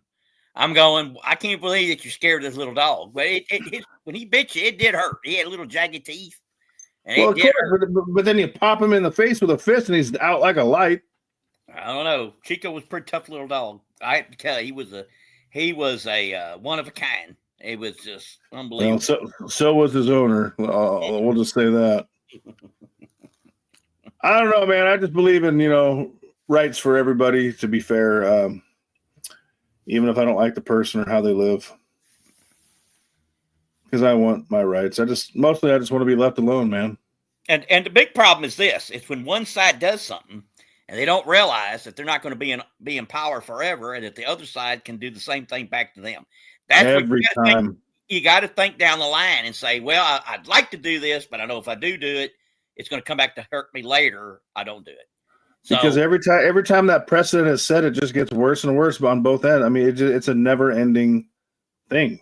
I'm very concerned that when the Democrats do take power again, I don't even want it. Man, it's going to be a crackdown like you ain't ever seen. They're talking about. I agree with you. That's going to be scary. It's going to be scary, and that's why I'm a firm constitutionalist party registered, because we got to stick to that. We got to stick to the Bill of Rights. We got to stick to the Declaration of Independence, because everything else is cannon fodder, man. And it'll never happen, but that's where we need to be as a country. We just do. There's no gray areas, man, with that. And thank the Lord, it's hard to amend the Constitution. It's really hard to do it. You have to go through a lot of processes to do it, and that's the only thing that's kept it intact. And it would be a whole different ball game today if it was easy to amend. So, yep, I agree, Skywalker. No infringement. I mean, I know so many people on anti-anxiety and/or antidepressants. They're on the same stuff. It's no different. Just because they know what gender they are, it's no different. I mean, I think they're going to have problems with God, but I think most people will too. Trump says he ain't going to heaven. Do you hear that? He said that, man. You hear about that? Well, he goes, I don't think I'm getting into heaven no matter how much good I do. I think that's what he felt like that. Can't say I can really say it for. I can disagree with him. I'm sorry, I can't disagree with him on that. Most of us probably aren't, and I'd like to go there as opposed to the attic sounds more appealing to me than the basement. So, but being a good person is not really what decides that. I mean, being a bad person can decide that the other way, but being a good person is not what gets you upstairs necessarily. I tell you this: to become president, the things you have to do it, I doubt as many presidents make it to heaven. You kind of got to wonder what goes on behind the scenes for all of them, don't you? OTG's in the house. To get that top position, you have to absolutely destroy people to do it. There's no doubt about it. Yep, and I couldn't do it. Of course, if I was president, y'all would be living in a radically different world. Radically different world. The welfare cuts would be immense. Like, it would make Trump look like a toddler with his welfare cuts. I would do whatever I could, and I think he's doing whatever he can. I really support him on that. The NFA would be repealed immediately. The ATF would be gone, gonzo. The DEA would be gone. See ya. The FBI would be very small. I mean, very small, if not dispersed of. A lot of things will change over me. What's up, Southeast? I would be a radical president on them, but it would all be beneficial to the people who matter, the people who work for a living or can't work for a living legitimately. So thank your lucky stars or cry in your beer, either way, that I'm not president. Martial law won't be nationwide. It can't be enforced on that large of a scale, in my opinion. Well, even if it is, which you might be right, nowhere in the Constitution does it say the Constitution is null and void in time of martial law, so they can invoke whatever they want, and I will not abide. I will vote again when rope is on the ballot. Oh, I get it. Well, I'm not for sure about that on the martial law business. So you hear both arguments on that, but I don't think we're going to have many rights if it turns into martial law. And what is it? Generals would take over for governors, and so it would be like the military running everything. Well, I'll tell you one thing I see happening more frequently now is government fighting amongst itself more frequently. And that amuses me, honestly. I kind of want to see that happen more often to see how it plays out. You got to admit, it's interesting times. When the corrupt entity hates itself, that's pretty interesting. It's like the snake trying to bite its own head off, It's interesting. I got nothing else, man. It's 4 a.m. I got to get my ass to bed. What about you? It's 7 here. Oh, my. Good thing you don't work for a living no more because you don't mow. Yeah, I do. But nobody can take away your rights unless you are nickel and give them away. See, and that's the thing. You have God-given, unalienable rights, and government is just another man or woman. They ain't no better. They're just people, and I'll be damned if another person's gonna decide my freedoms to that level. Ain't happening. I'll go down for that. I don't care. I wish I could work out, Skywalker. My friggin' hernia is so big. Last time I went back to the gym, it got bigger. I gotta get that fixed in January or February, and then I can go back to the gym sometime in April when I'm not dying. Now, I think the weather's so bad, we may have snow or something tomorrow. So I don't. It was supposed to. I looked at your city, and it was 32 degrees, and it showed a mix of snow and rain. Here, I'm very upset to say it's 49 degrees and no snow in the forecast. I'm very disappointed. Well, so yeah, but it's actually a little cooler maybe this time of year than it normally is. So we're probably going to have an early winter, and January is usually the worst month. That's when we usually get the big snow that we're going to have. Same here. I hope it dumps this year, man, all year, but it never does. About every 5 or 6 years, we get a hell of a lot of snow, but probably got at least another year or two before that happens, which sucks. I like it when it snows a lot. Well, they always hope it'll snow for Christmas, but yeah, it never does. No, we rarely get it. I mean, maybe I can think of 2 Christmases that we had snow. A decent that stuck. It don't usually happen here. I really want 10. I really want 10 to 20. I want 10 to 20 acres in Idaho, man, because it snows there every winter. That's where I need to be. Plus, people there aren't as liberal. Do you know when I looked this up during late 2020, early 2021? Do you know what state has the least, or at the time at least, had the least people that took the jab? Do you know what state that was?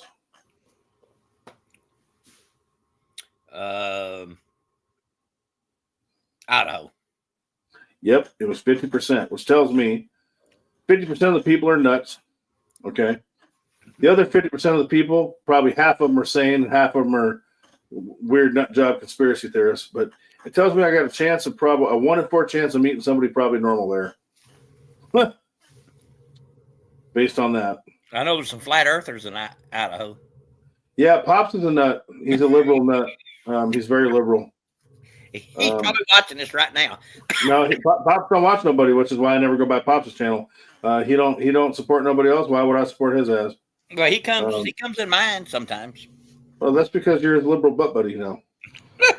So. Oh my! Yep, you will not catch me over at Pops. He's funny. He's entertaining. He's got TDS something fierce, but nope, no sir, won't do it. Oh my! That Trump man, he never lowered gas in the first term, man. No way, man. That's Pops for you. Come to Bama, you'll fit right in. Oh, Alabama. Yeah, I do like me some country bumpkin girls. It's cold there. I heard it was getting down in like the 30s tonight there or something. And that's southern. Oh. All right, I admit I watched J Babe's video tonight too.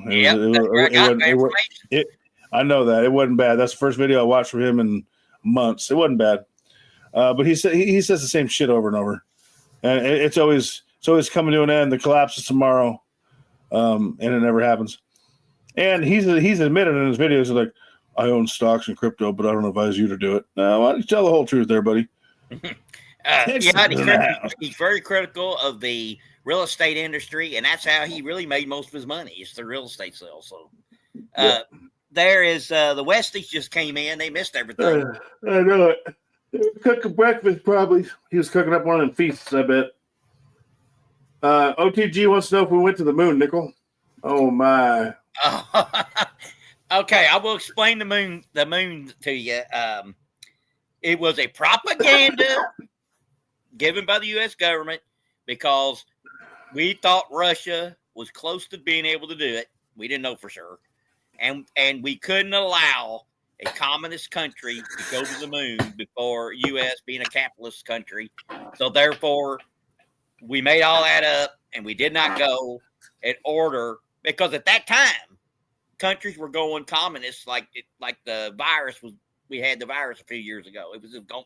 It was spreading, so they didn't want them to get credit because then they'll say, "Well, look how great communism is. We got to the moon. They're capitalists. They're supposed to have be way ahead of us. They didn't get there, so it was definitely a propaganda situation." Because the smartphone that you have in your hand, if you have one in your hand now, had far more capabilities than the computers NASA had. Just the way it is, folks. If you think about that in a logical way, you can see, you may have a point there. I did. I never questioned it until two things. Until the technology argument you bring up. And I don't care how they spin it. Oh, it was moving from the vibration. When they stuck that flag in, there was wind. There ain't no wind up there. Ain't no wind. The flag don't blow in space. So I got questions. Hey, Sal, if you're watching this, don't hate me. Greetings, members, one and all. Constitutional Stacker has lost his mind. Let's explore. I have questions. That's all. I mean, there's some shit that don't add up to me. What does hand grenade Hank? Does he not agree with me on that? He thinks we went to the moon. Who's hand grenade Hank? OTG. Oh. I will say though, I forgot I'm old. What was I going to say? I will say I always trust my government though. So if my government tells me something, I don't question it because I'm very big on big government. I don't question daddy government. So well, let me say this: if the people in the late '60s would have known the JFK, all that debacle, that there couldn't have been one shooter because all the different bullets and the different angles, would they have believed that they landed on the moon? But see, at that time, they believed what the government said about the JFK assassination. So why not believe we went to the moon? Because they didn't know all that stuff then. Today, people doubt the JFK assassination. We doubt the moon landing.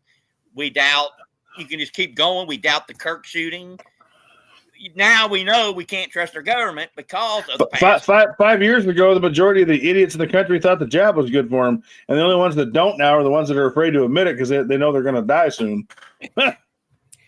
So, yeah. Westy found out. I just did that, and I had. Oh, you missed the first part. I had a cigar out, everything. I was doing that to make everybody talk about. Hey, ain't cigars? So yeah, I did that. I did that for a joke. You hear what he said? You see what he said? He said, "Hey, cigars. That's a freak." Why does Cougars sound like a freaky weirdo? What's he talking about? Cigars. Oh, cigars. Why does cigars sound like? What do you mean cigars sounds like a freaky weirdo? What? I got cigars in there in my window, and so he thought that it was cigars. And a lot of times, cigars to have a live together like this at this time. So I said, "No, I'll do that for a joke." So he thought it was cigars up here, and he realized it's the nickel. And now he's going. So he's saying, he's probably sleeping. He might be mad at me because I don't think Trump's 50-year mortgage makes no sense. I think it's a terrible idea because that was in my last video. Or the 15-year car loan. I don't agree with that neither. 50-year mortgage. Be in debt forever, have no equity. That's asinine. But I do agree with the $600 rule. I do agree with cutting welfare because people shouldn't be on it that can work. So I do like some things he's doing. Sorry. If you can get a job, I shouldn't be paying your food stamps because you got 9 kids because you couldn't keep them together. That ain't my problem. Well, it is, but it shouldn't be. Basically, if you can walk, talk, and if you got arms, arms and legs, you ought to be able to work doing something. That's all I know. Yeah, I'm telling you. And we should not be paying people to pump out babies. I mean, that's prostitution, really. Well, hey, they're going to get $1,000 each, right?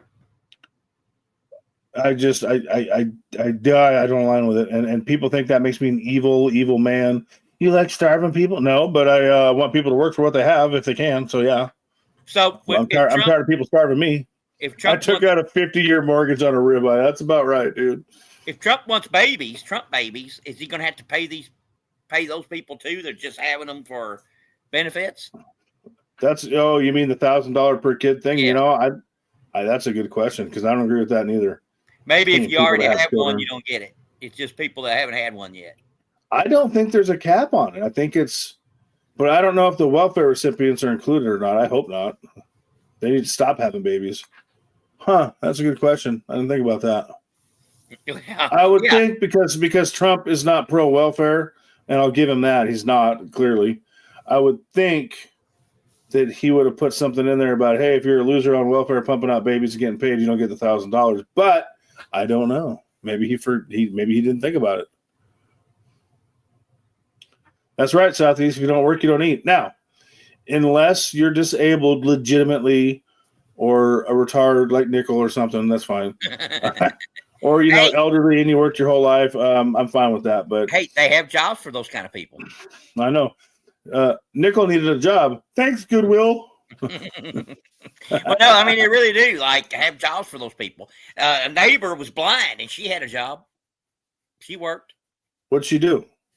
I think she worked for a place in Louisville. And let's see, what did they do? I forget now what they did. It was something. I think it was just like a charity organization. I think we gave money when she died. She died, so we gave for the family of the neighbor. We gave money to this organization she worked for, but I can't remember what the call of it was. I think we gave $50. I guess that's a point, Droopy, but I'm just sick of it, man. And I'm sick of the people in these Facebook groups. You know, all the local news puts out things about the updates on Snap, and there are very few of us in there that are pro cutting these programs. Most people just think we're evil sons of bitches. No, what's evil is when I was 28 years old, trying to pay my bills with water in my boots from mowing lawns all day, going to Cub Foods at the time to buy a 24-pack of Top Ramen for $2 and change because that's what I could afford. And the scumbag in front of me with 6 kids getting ribeyes and chips and has a nicer phone than me and getting into a Mercedes. That's what's evil. But because that's how I feel, I'm a terrible person in these people's eyes. I just don't understand that. I don't know when this shift fully happened, but it seems like there's more people that are either losers or pro-loser than not anymore, and it's really sad, at least out here. It's just really sad. It's wrong. I don't want them to feed me, and I don't want to feed them. That seems like a fair deal to me. But I'm evil. I just don't understand people. Well, then the interview on some of them on YouTube and the attitude they had. They're gonna knock you down and they're gonna take your card and they're gonna, all this stuff. That I got something for them. I'm a big boy. If you can get me down, I'm impressed. If you come at me a certain way, you're going to get put down forever, and I'm not going to feel the least bit bad about it. I will spend a couple rounds on your ass. I'm just taking out the trash. Lord, don't tempt me. I don't know, man. America's lost. The people in America are lost. Not all of us, obviously, but a lot of people. And then at once to the question, he said, "Now, what am I going to do? What am I going to do if I don't get it?" I'm going, work. Yeah. And if you have to work 2 jobs for every 2 kids you have or 3 kids you have, that's your problem. That's your responsibility. Go do it. Everyone wants to play parent until it comes time to provide. Hey, man, you breed them, you feed them, son. And that don't mean taking your welfare card down to the store off the backs of the hardworking tax-paying citizens and feed them that way. That means you get your ass to work, you break your back for your damn kids. That's being an adult. But apparently in today's America, that's evil and wrong. Well, I'll go to my maker saying that because that's what I believe.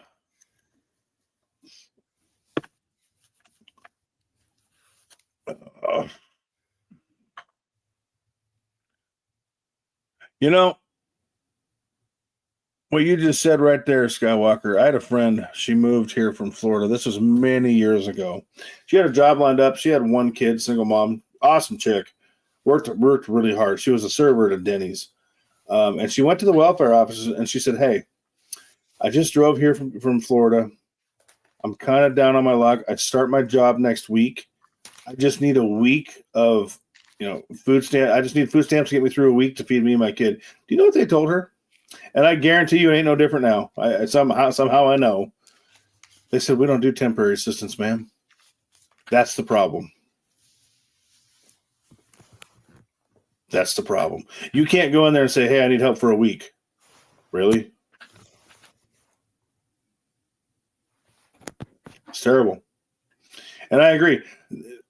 Ideally, Trump would be allowed to tell them, "Hey, here's the deal. You're able-bodied. You got 6 months to figure it out, get a job, get 2 jobs, get 3 jobs, get a side hustle, whatever it takes. Because in 6 months, you're on your own to provide for your kids. And if you don't provide for your kids, we will come. We will lock you up for child neglect, and you will work in jail to pay the taxpayers back for taking care of your children." I really believe that's how it should be.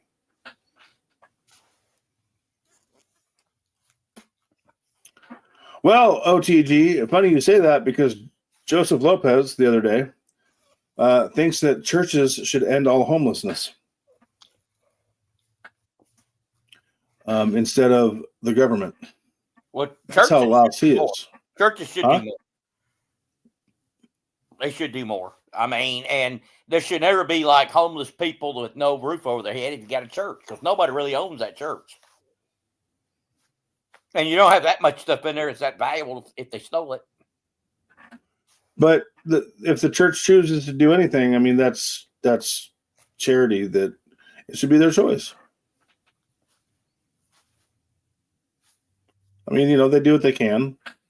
And Joseph thought they were raking in cash. He doesn't understand that nonprofit means that's after salaries are paid, lights are kept on, bills are paid. He doesn't understand that because he don't work.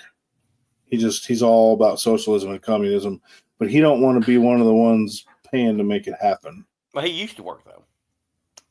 Oh, ooh. I think. I'm pretty sure he did. Well, he should try it again. If he likes socialism and communism, he needs to be the one funding it. Funny how everyone that wants it doesn't want to be the one funding it, though. You ever notice that? Oh, no, you got to fund it, man. I just like the idea. Pure communism has never worked. That's right. It's always failed. And they say, China's not 100% communism. It has somewhat free markets to finance it.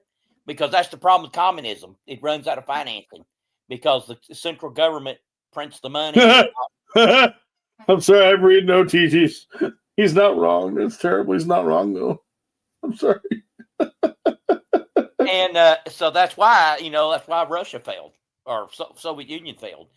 They didn't have, China is communistic, but with a kind of a free market part to it, too. And China's not totally communistic because there's rich people in China. Now, if they were truly communist, that wouldn't happen. You know what I'm saying? Well, yeah, they got class structures. They got middle, they got upper, middle, and lower. And so, in a pure communist system, you don't have classes really. No, except for government. They're different, obviously, but the people, they're all. That's called the ruling class. So you have the ruling class, and you have everybody else. Right. So China's not completely communist, although it is very oppressive to its people. Damn right, Texas. God bless China. They make my shit cheap and send it to me. I love the Chinese people. I do. We got a damn good deal in this country, man. They build me cheap shit that these days lasts pretty good. Listen, if I go to Walmart, and I'm a hillbilly, so I go to Walmart, although I got beef with them right now. Long story. If I go to Walmart and there's two TVs, one's made in China, one's made in the U.S., and they're the same quality, and there's a price difference of $150. Guess which one I'm buying? Ni hao moi. That means hello in Chinese because I'm going there. Yeah, and guess how much the population of America would do it? 90%. Almost all of them. Yep. Everyone likes to talk all this shit about. My buddy the other day, he was over here. He was like, I don't mind paying more for stuff if it supports American workers. Cool. Buy the TV from America. Buy the shelf it sits on from America. Buy the Walmart, the wall mount it sits on from America. Buy your shopping bags made in America that you carted out in. Buy your car made in. Buy everything made in America if that's how you feel, because you can't do it. You can't. Nobody can afford that. So I love the Chinese people. That's right, Skywalker. The Chinese people have given us a hell of a deal for many years, and we got some orange Cheeto fucking nut up. I like cheap shit. I don't like taxes, and the tariffs is tax, and I don't like taxes. It's just that simple. I'm a conservative. I don't like taxes. I hate them. So yeah, God bless the Chinese is right, sir. So, I actually, honestly, I respect, and this is true, I respect Mexicans and Asians more, well, Hispanics overall, more than most white people, because they work hard and they work for less. And a lot of them are family oriented. I'm serious. A lot of white people are just fat, lazy, entitled. So I got nothing against the Hispanics or the Asians, really. There are certain races I could do without, but I love those people. They're great. And that's true for white people. I could do without most of the white people these days. And China right now is cracking down on Christians. And by the way, the country with the most people think it's U.S., it is China. China has the most Christians in the world. And they're cracking down on them. You have to register your church. And they don't want to do that because then they realize that Christians there. So, but So they're arresting preachers and stuff that have churches, underground churches is what they are. And so they're really cracking down on that right now. Now, I'll tell you something else. I completely disagree with government control over people. However, here's a caveat. I think it's China. I know China limits the amount of kids you can have, but I think, and I could be wrong, there is a country that does this. I think it's China. You have to go through classes to learn how to be a good parent. You have to develop parenting skills before you're even allowed to have a child. And what does I think it's China, but there is a country that does this. And what that country has found is that by the time most people get to the end of the class or toward the end of the class, they decide, hey, man, being a parent is too much work. I don't want to do this. I am fully for limiting the amount of children people can have in this day and age. I am. And that's not a conservative mindset. That's not a free, but you know what? We got a problem. We got too many people and not enough people producing, going to work and being part of society for their kids. I am all for that. I am. Well, it was one child. Now it's two. And I'm all for that. And I'm also all for, if you have one child that you can't support without government assistance, which really means taxpayer money, you are not allowed to have a second child. That seems fair to me. If you cannot support the one you have, you should not be legally allowed to have another. And I don't know how that would play out. Maybe sterilize people. I don't know. Or tell them, hey, if you get knocked up again, or if you knock somebody up again, you're going to prison. Whatever it is, because there's a problem. I despise handouts that much. I know y'all gonna think I'm crazy, but that's how I feel. You can make them get fixed.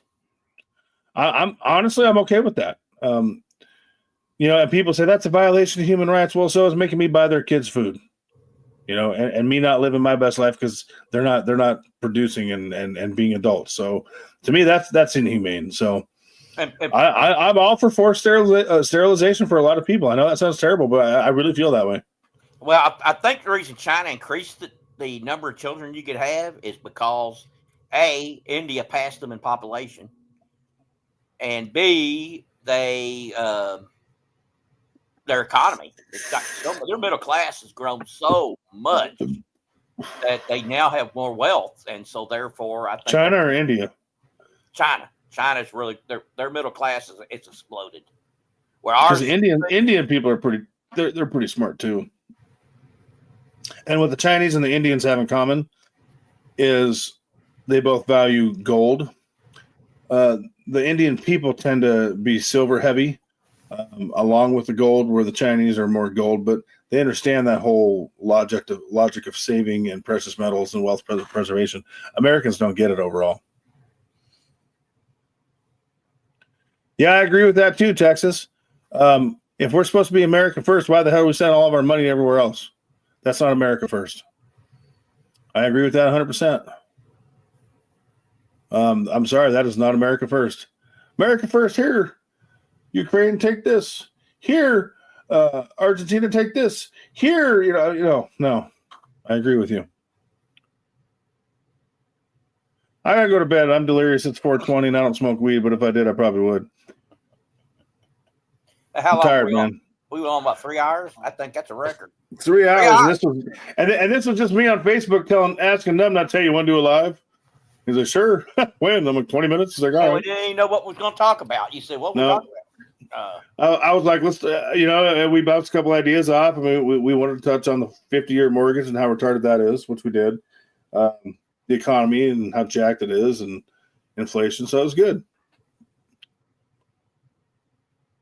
Yeah. I agree, Skywalker. I mean, I guess y'all are more like-minded than I thought you might be, because a lot of people think I'm just a terrible man for being for forced sterilization for people who shouldn't reproduce time and time again, for being for forced labor for people who refuse, for cutting benefits for people who won't work for them. I mean, I'm all for that. I'm tired of it. I've been tired of it for years. You think buying Americans on EBT, you're feeding lazy people's kids in Ukraine? Yeah, 100%. I'm not for that either. My fat ass could be eating steak every night like Texas if I wasn't paying for all the worthless people in the world. That seems fair. I work. That seems fair to me. Well, yep. Definitely, if some of the things like that change, we would be a more wealthier nation. We wouldn't have as many problems. Tax burden would be lessened. So yeah, there's a lot of positives to all that. My arguments are more biblical than I thought you said non-biblical. Yeah, more biblical than I see. I'm trying to walk closer to God. I'm an opinionated man. I cuss a lot. I know that. I drink more than I should. What's up, Sal? Oh, I thought that was Sal. Never mind. I'm on my laptop, but I'm like looking over it to my big computer behind it because I have to stream from my laptop, so I'm not seeing things like I should. But I'm trying to walk closer to God because I'd rather go to the attic than the basement, and I'm trying. I don't know if I'm going to get there, but I'm going to give it a shot. But I do have some opinionated things, and it's not because I hate people. It's because I love people enough to want them to be productive and find themselves to be of value. Working makes us better people. It really comes from a good place, but I'm very harsh about it. God, yes, they are, Texas. Use our tax money to make their They are. All right, man. I gotta go to bed, dude. I gotta work today. Oh my! I probably will get this day off.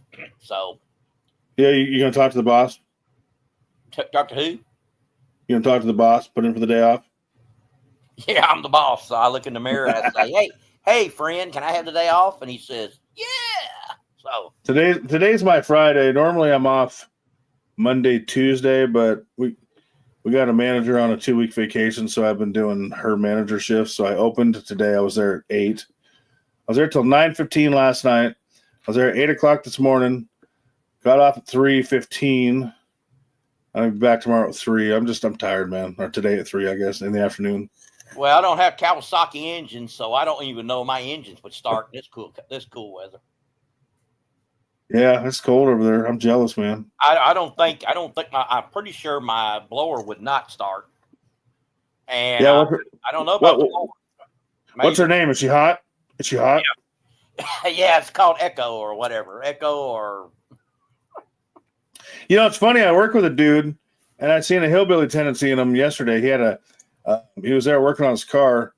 He was wearing basketball shorts, a busted up T-shirt, and an Echo hat. I'm like, I didn't know you was a redneck boy. That was funny. Yep. All right. I'm just gonna say, keep stacking. And Nickel's got a message for you because he always says this. Go ahead, there, my Nickel. Keep packing. Keep stacking. Keep packing because the times that we live in, and we was going over some of the times that we are living in now. So yeah, it's damn scary. All right, y'all. Have a good night. Thanks for coming in.